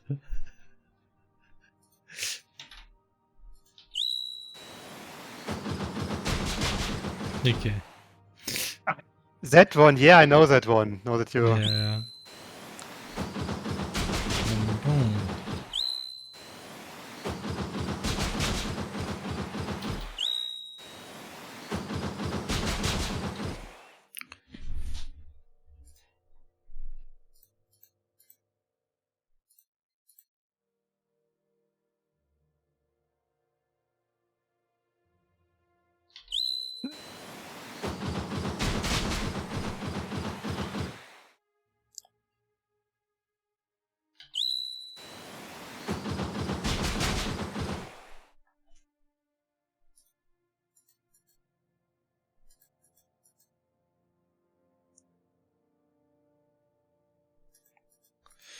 Okay. So yeah, what I want to do with those is that you can actually reflect those. Let's maybe just make energy ball 3 and just say that this one is faster because you need to reflect it. Gonna work a bit on the suck well. Then you can reflect this one. And then I'll just say, okay. It's 3, but then also aim FX reflect projectile.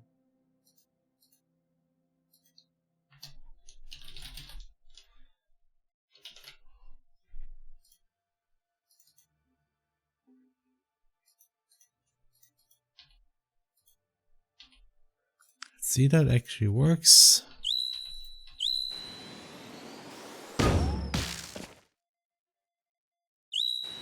Yeah, it actually works. Just need to be timed correctly, so it's less of a mess.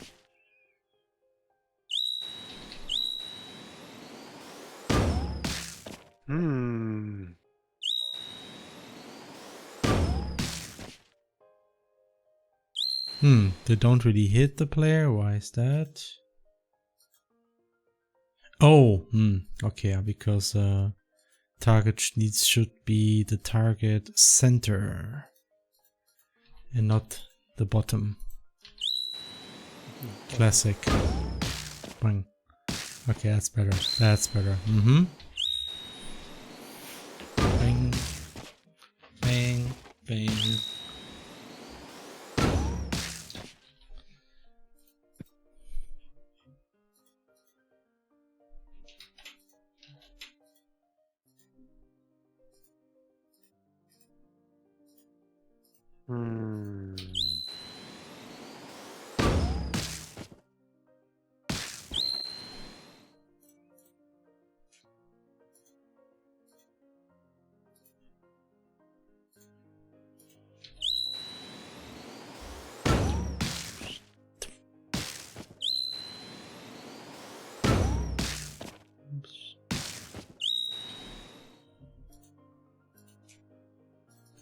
Faster.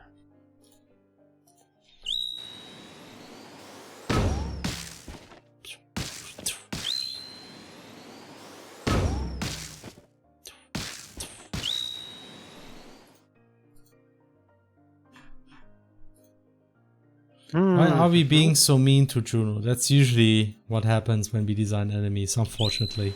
But the good news is, eventually Juno will be able to take revenge. Yeah. And then there's like thousands of players who can kill those enemies using Juno, so that's fine. Hopefully thousands. Okay. I mean, thousands would be At least. at least. At least. Maybe even tens. Maybe even 100. Maybe even million. hundreds of thousands of millions. Bing. Bing. Bing. Okay. Sweet. I need to test this somehow. No, I will say it always shoots now.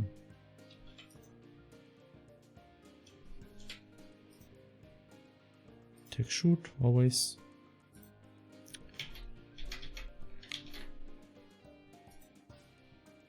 I have to make sure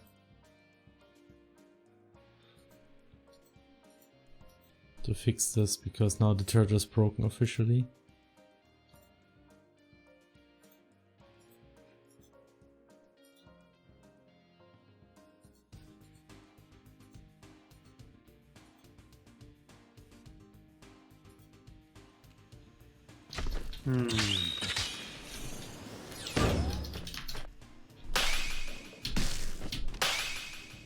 Oh no. What happened? Something I expected happens, like when you're reflecting them, they actually don't fly back to the turtle, but something else. They fly back to the... Right, I guess that's something we should... Yeah, but it's something that can be fixed.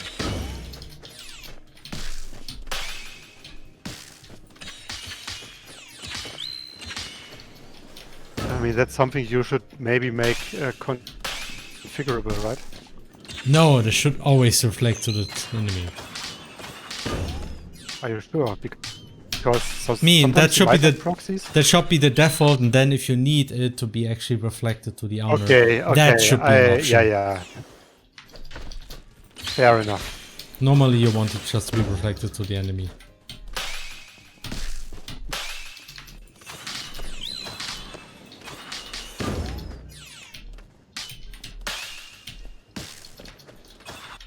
Need to here.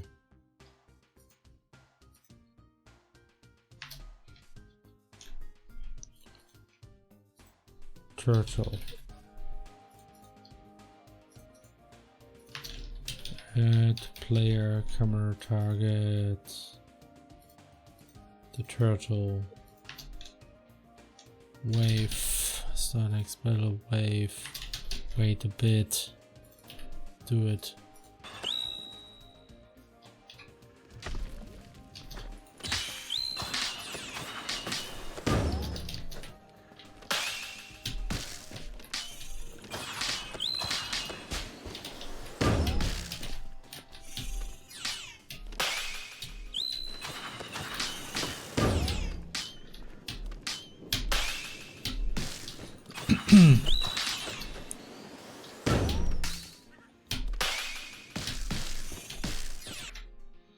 Okay, so let's see what actually happens there. Proxy projectile.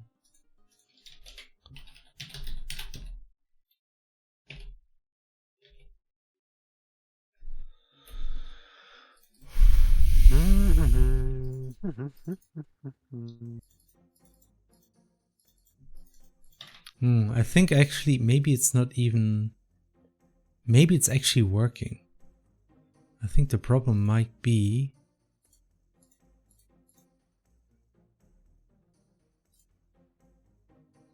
Oh, the Z-val just is really low. That's maybe why. So maybe it actually works. Let's see.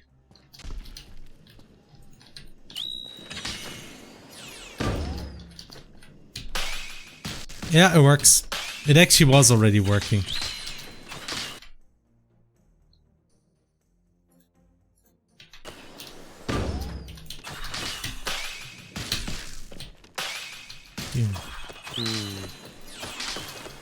Now the big question is, how strong should the TP strength be? Henna. Henna. Yes?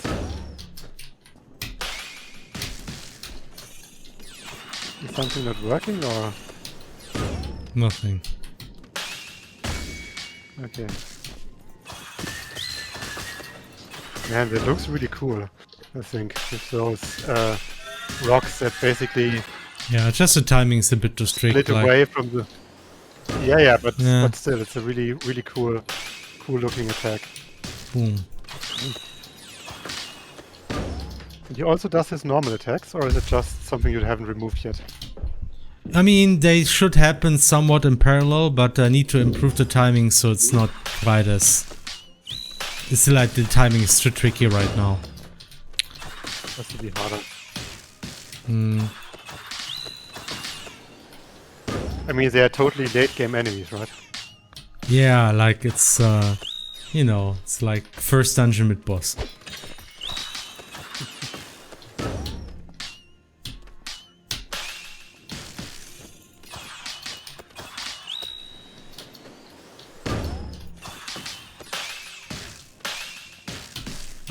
Yeah, it's really hard to get this right.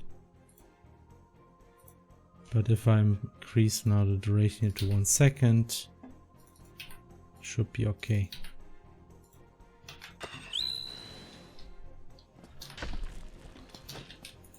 Also, though, I'm thinking about making the normal rock for the turtle also reflectable.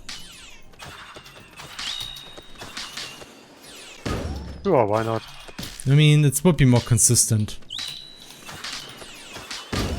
Maybe we should give it a different appearance then? I don't think that's necessary. It is actually already solid. It's a solid rock. It just has ether appearance. And the important thing are the arrows. Like, the arrows are really the thing that should make it clear that it's reflectable. We have like the signaling.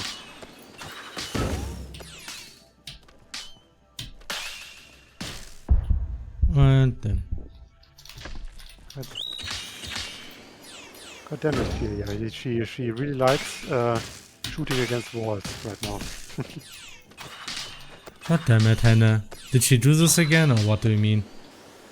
It happened like a minute ago, I think, because I'm usually behind her. It was more like she was standing behind this one pillar a bit. And did you add the nav map? on this map? No, I meant on your stream, not on my side. Sorry. I mean, it happens. It can happen accidentally. Yeah. It's not a big deal. It's just. Then why do you mention it? Jesus.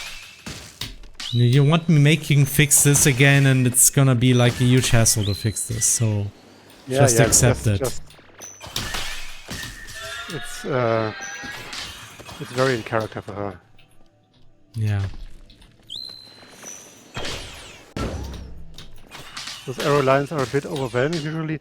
I think it's just because on this map, on this enemy, many happen right after the other, so it might seem a bit overwhelming to you at first, but I think they are necessary because... I mean, yeah, they're necessary because otherwise it would be confusing and you don't know what happens. I think the problem really is that it's shooting too many of them at once.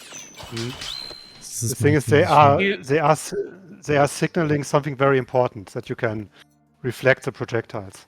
You will So they likely have be to able to disable the arrow. Just like I we mean, did in- it will render the game really unplayable if you don't know the enemies. That's the thing.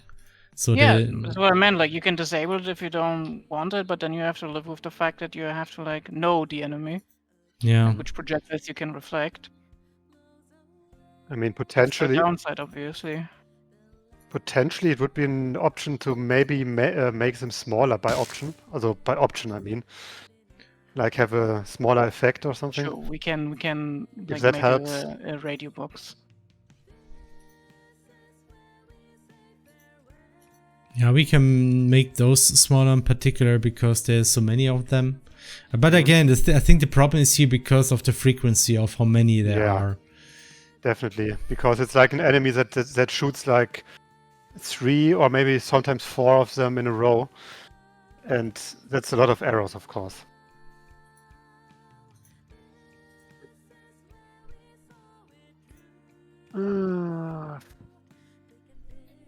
Oh, god damn it.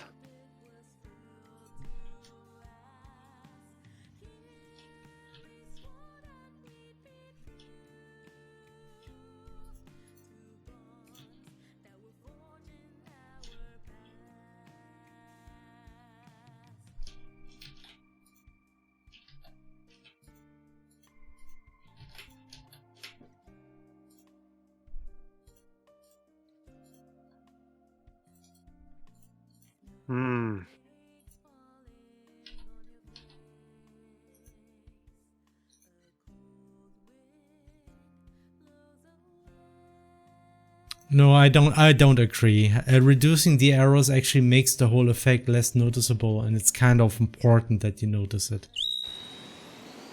That's why I don't want to reduce the amount of arrows. Basically, you need to know that this is a reflectable projectile, right? Yeah. And these reflectable projectiles sometimes are integral to breaking the enemy effectively, right? Yeah. So it is important, and we tried just having a more physical looking projectile by making it thicker outline. Thicker. Yeah. But in our tests with other players, they didn't like see it as such, and in the heat of combat, it was kind of hard to see. Yeah. With those lines, you immediately knew, even off screen, something was coming for you. Yeah. So it makes sense, you know. As we said, that we can make them less visible, but you will need them. And I feel that it's more about the frequency right now. Trust in the process, as they say, you know. We're baking, we're cooking.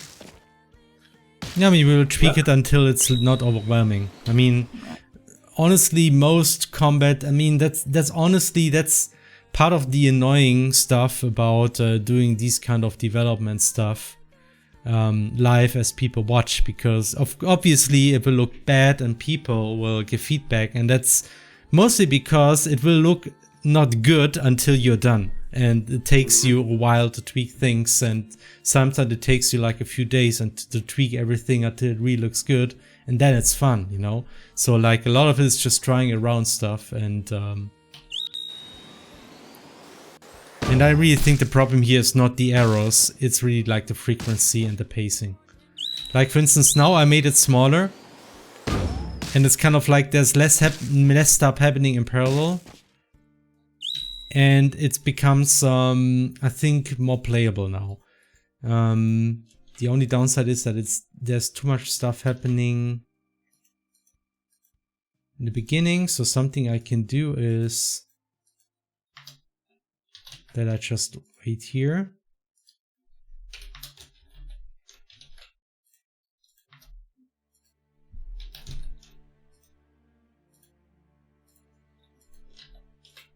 This is a custom engine, right? Yep.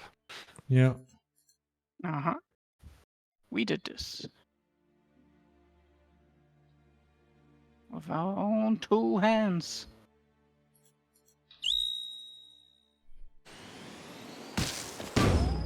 Oh je, wie nee. I love radical fish game. Okay, so let's do it like this.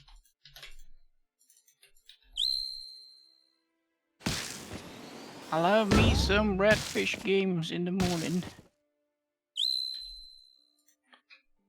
Actually, why do I spawn 3? I could just spawn 2. That should be actually enough for... Yeah, it's definitely enough. Doesn't have to be that many. No, you can always make optional challenges tougher. Yeah.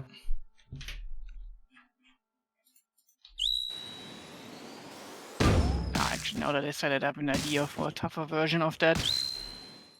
With sort of like teleporting before it shoots. You know, like a fake out. Okay, let's try this again.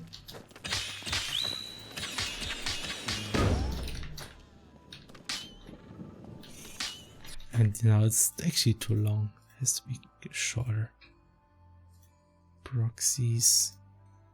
And one big thing that's currently missing here, which never must be underestimated, there's actually an effect when the actual shooting happens. Maybe I can just add one. Because this usually makes it a lot easier to react to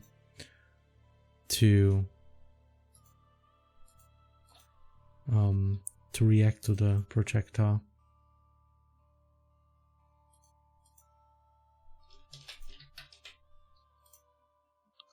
Maybe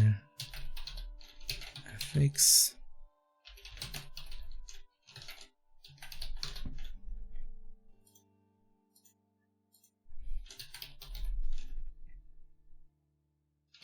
Discharge is good, I guess.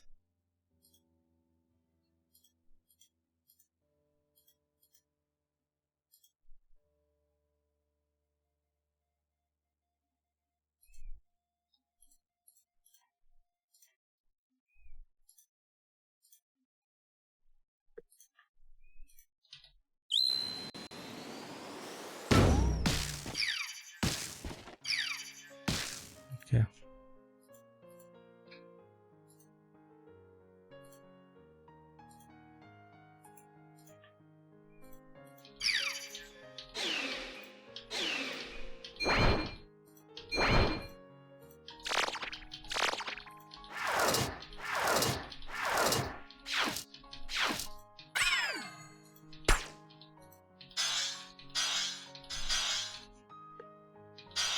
Let's just do the red spiral for now.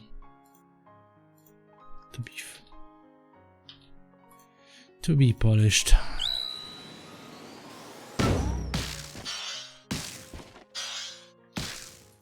Oh, and stop the effect immediately too.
Okay.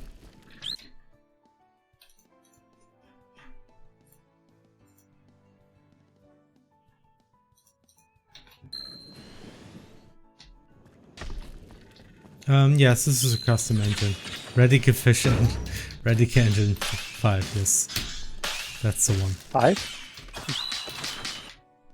Radical Engine 5. What did we use for crosscode? 3.5. Okay. Over And 2 what- days. Yeah, of course. What was Radical Engine 1 used for? Power of Adventure? No, even earlier than that. Okay. Okay.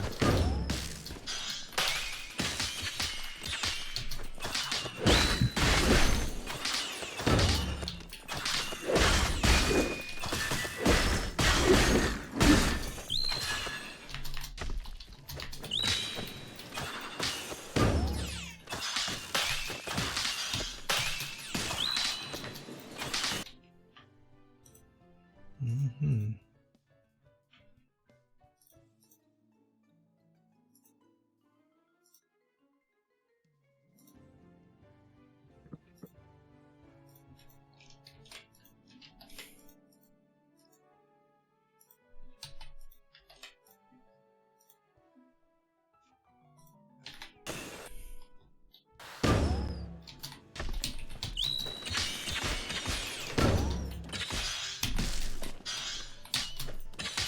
Okay, I think I did something that makes the lines actually less confusing. And that's really just making sure they only appear after the rock is relatively static over the turtle. Before, they actually moved around quite quickly because I showed the aiming line as the rock was positioned over the turtle. So while it was moving, you already saw like the aim line and it was moving quickly. And I think that made it particularly disorienting. So this is actually now, I think this feels pretty neat now. Though it might be a little bit too quick now.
Okay, so currently I haven't implemented that those rocks actually damage you as they hit you.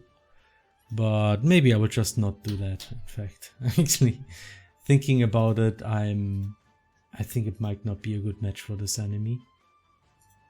So maybe if I just remove that and instead I say that those actually fly a little bit higher and not quite as far away. You mean the rocks that fly around the thing? I mean, the rocks, they will not damage you if you're close. They will only damage you when they shoot at you.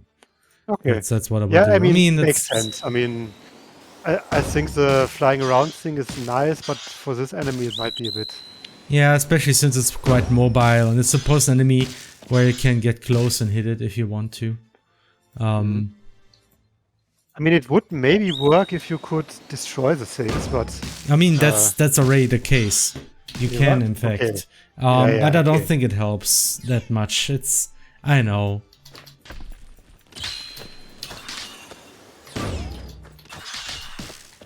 Whee.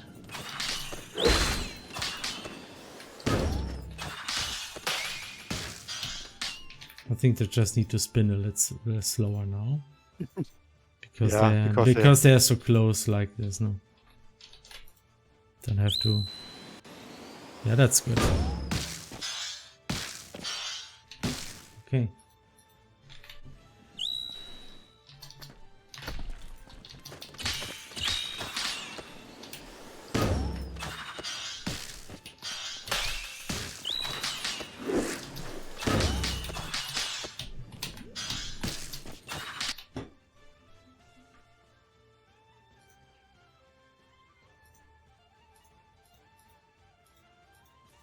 Mm-hmm.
Let's try to grab these. These nuts. No.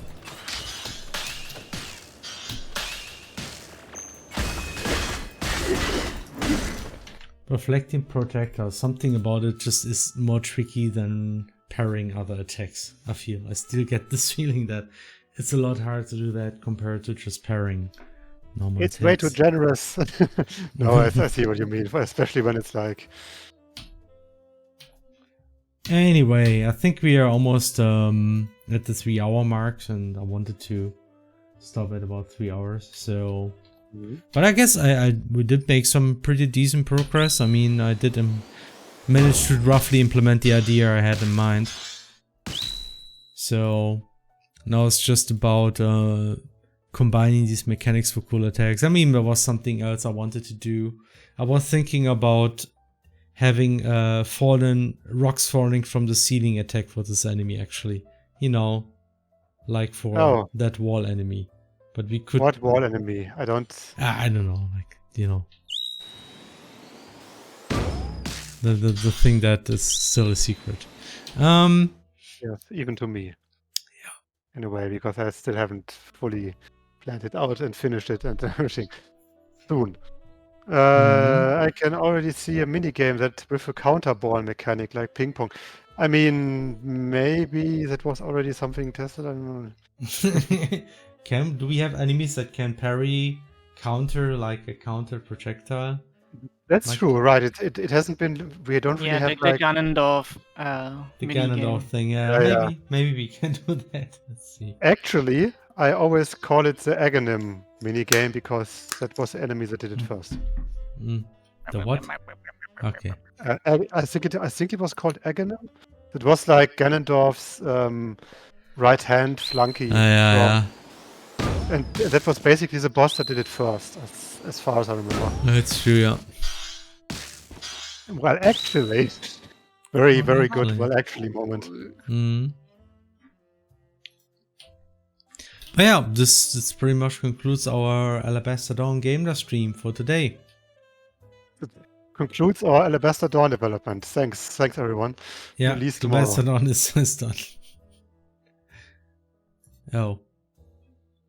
I think the toddler just woke up. The toddler. At 11. Why are they even called toddler? Are they named after a really annoying guy named Todd? Apparently, after 1 year, you're supposed to call them a toddler and not I know, not but a baby why anymore. I don't know.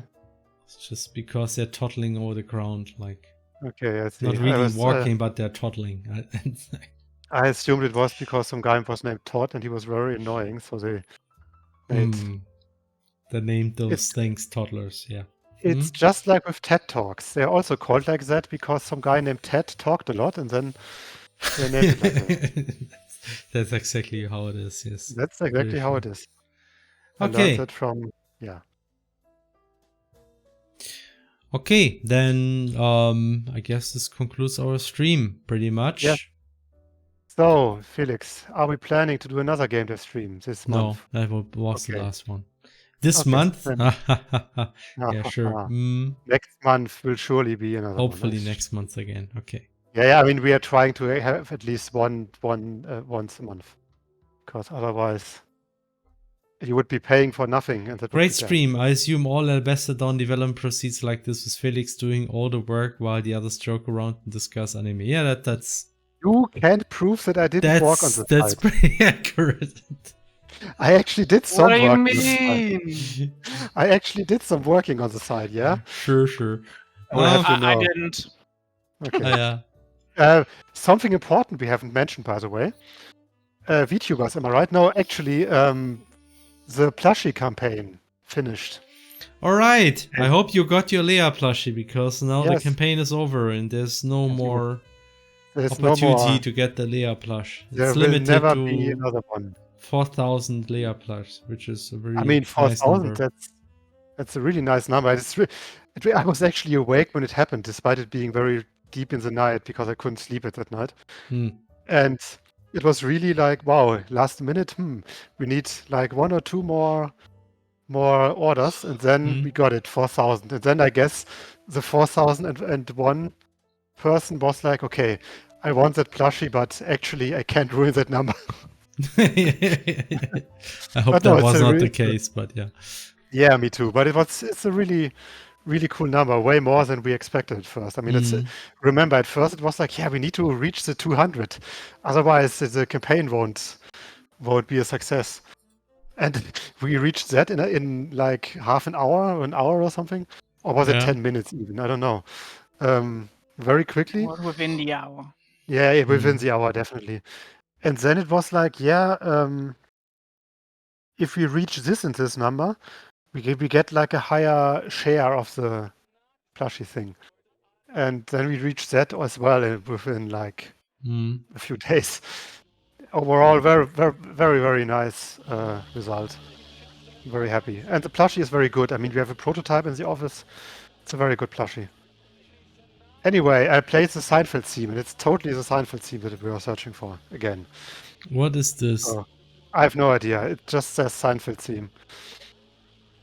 Okay, let's end the stream now before things Okay. get really bad. So, Okay. thanks everybody for watching. I hope to see you again next time we stream, whenever that will be, hopefully in April.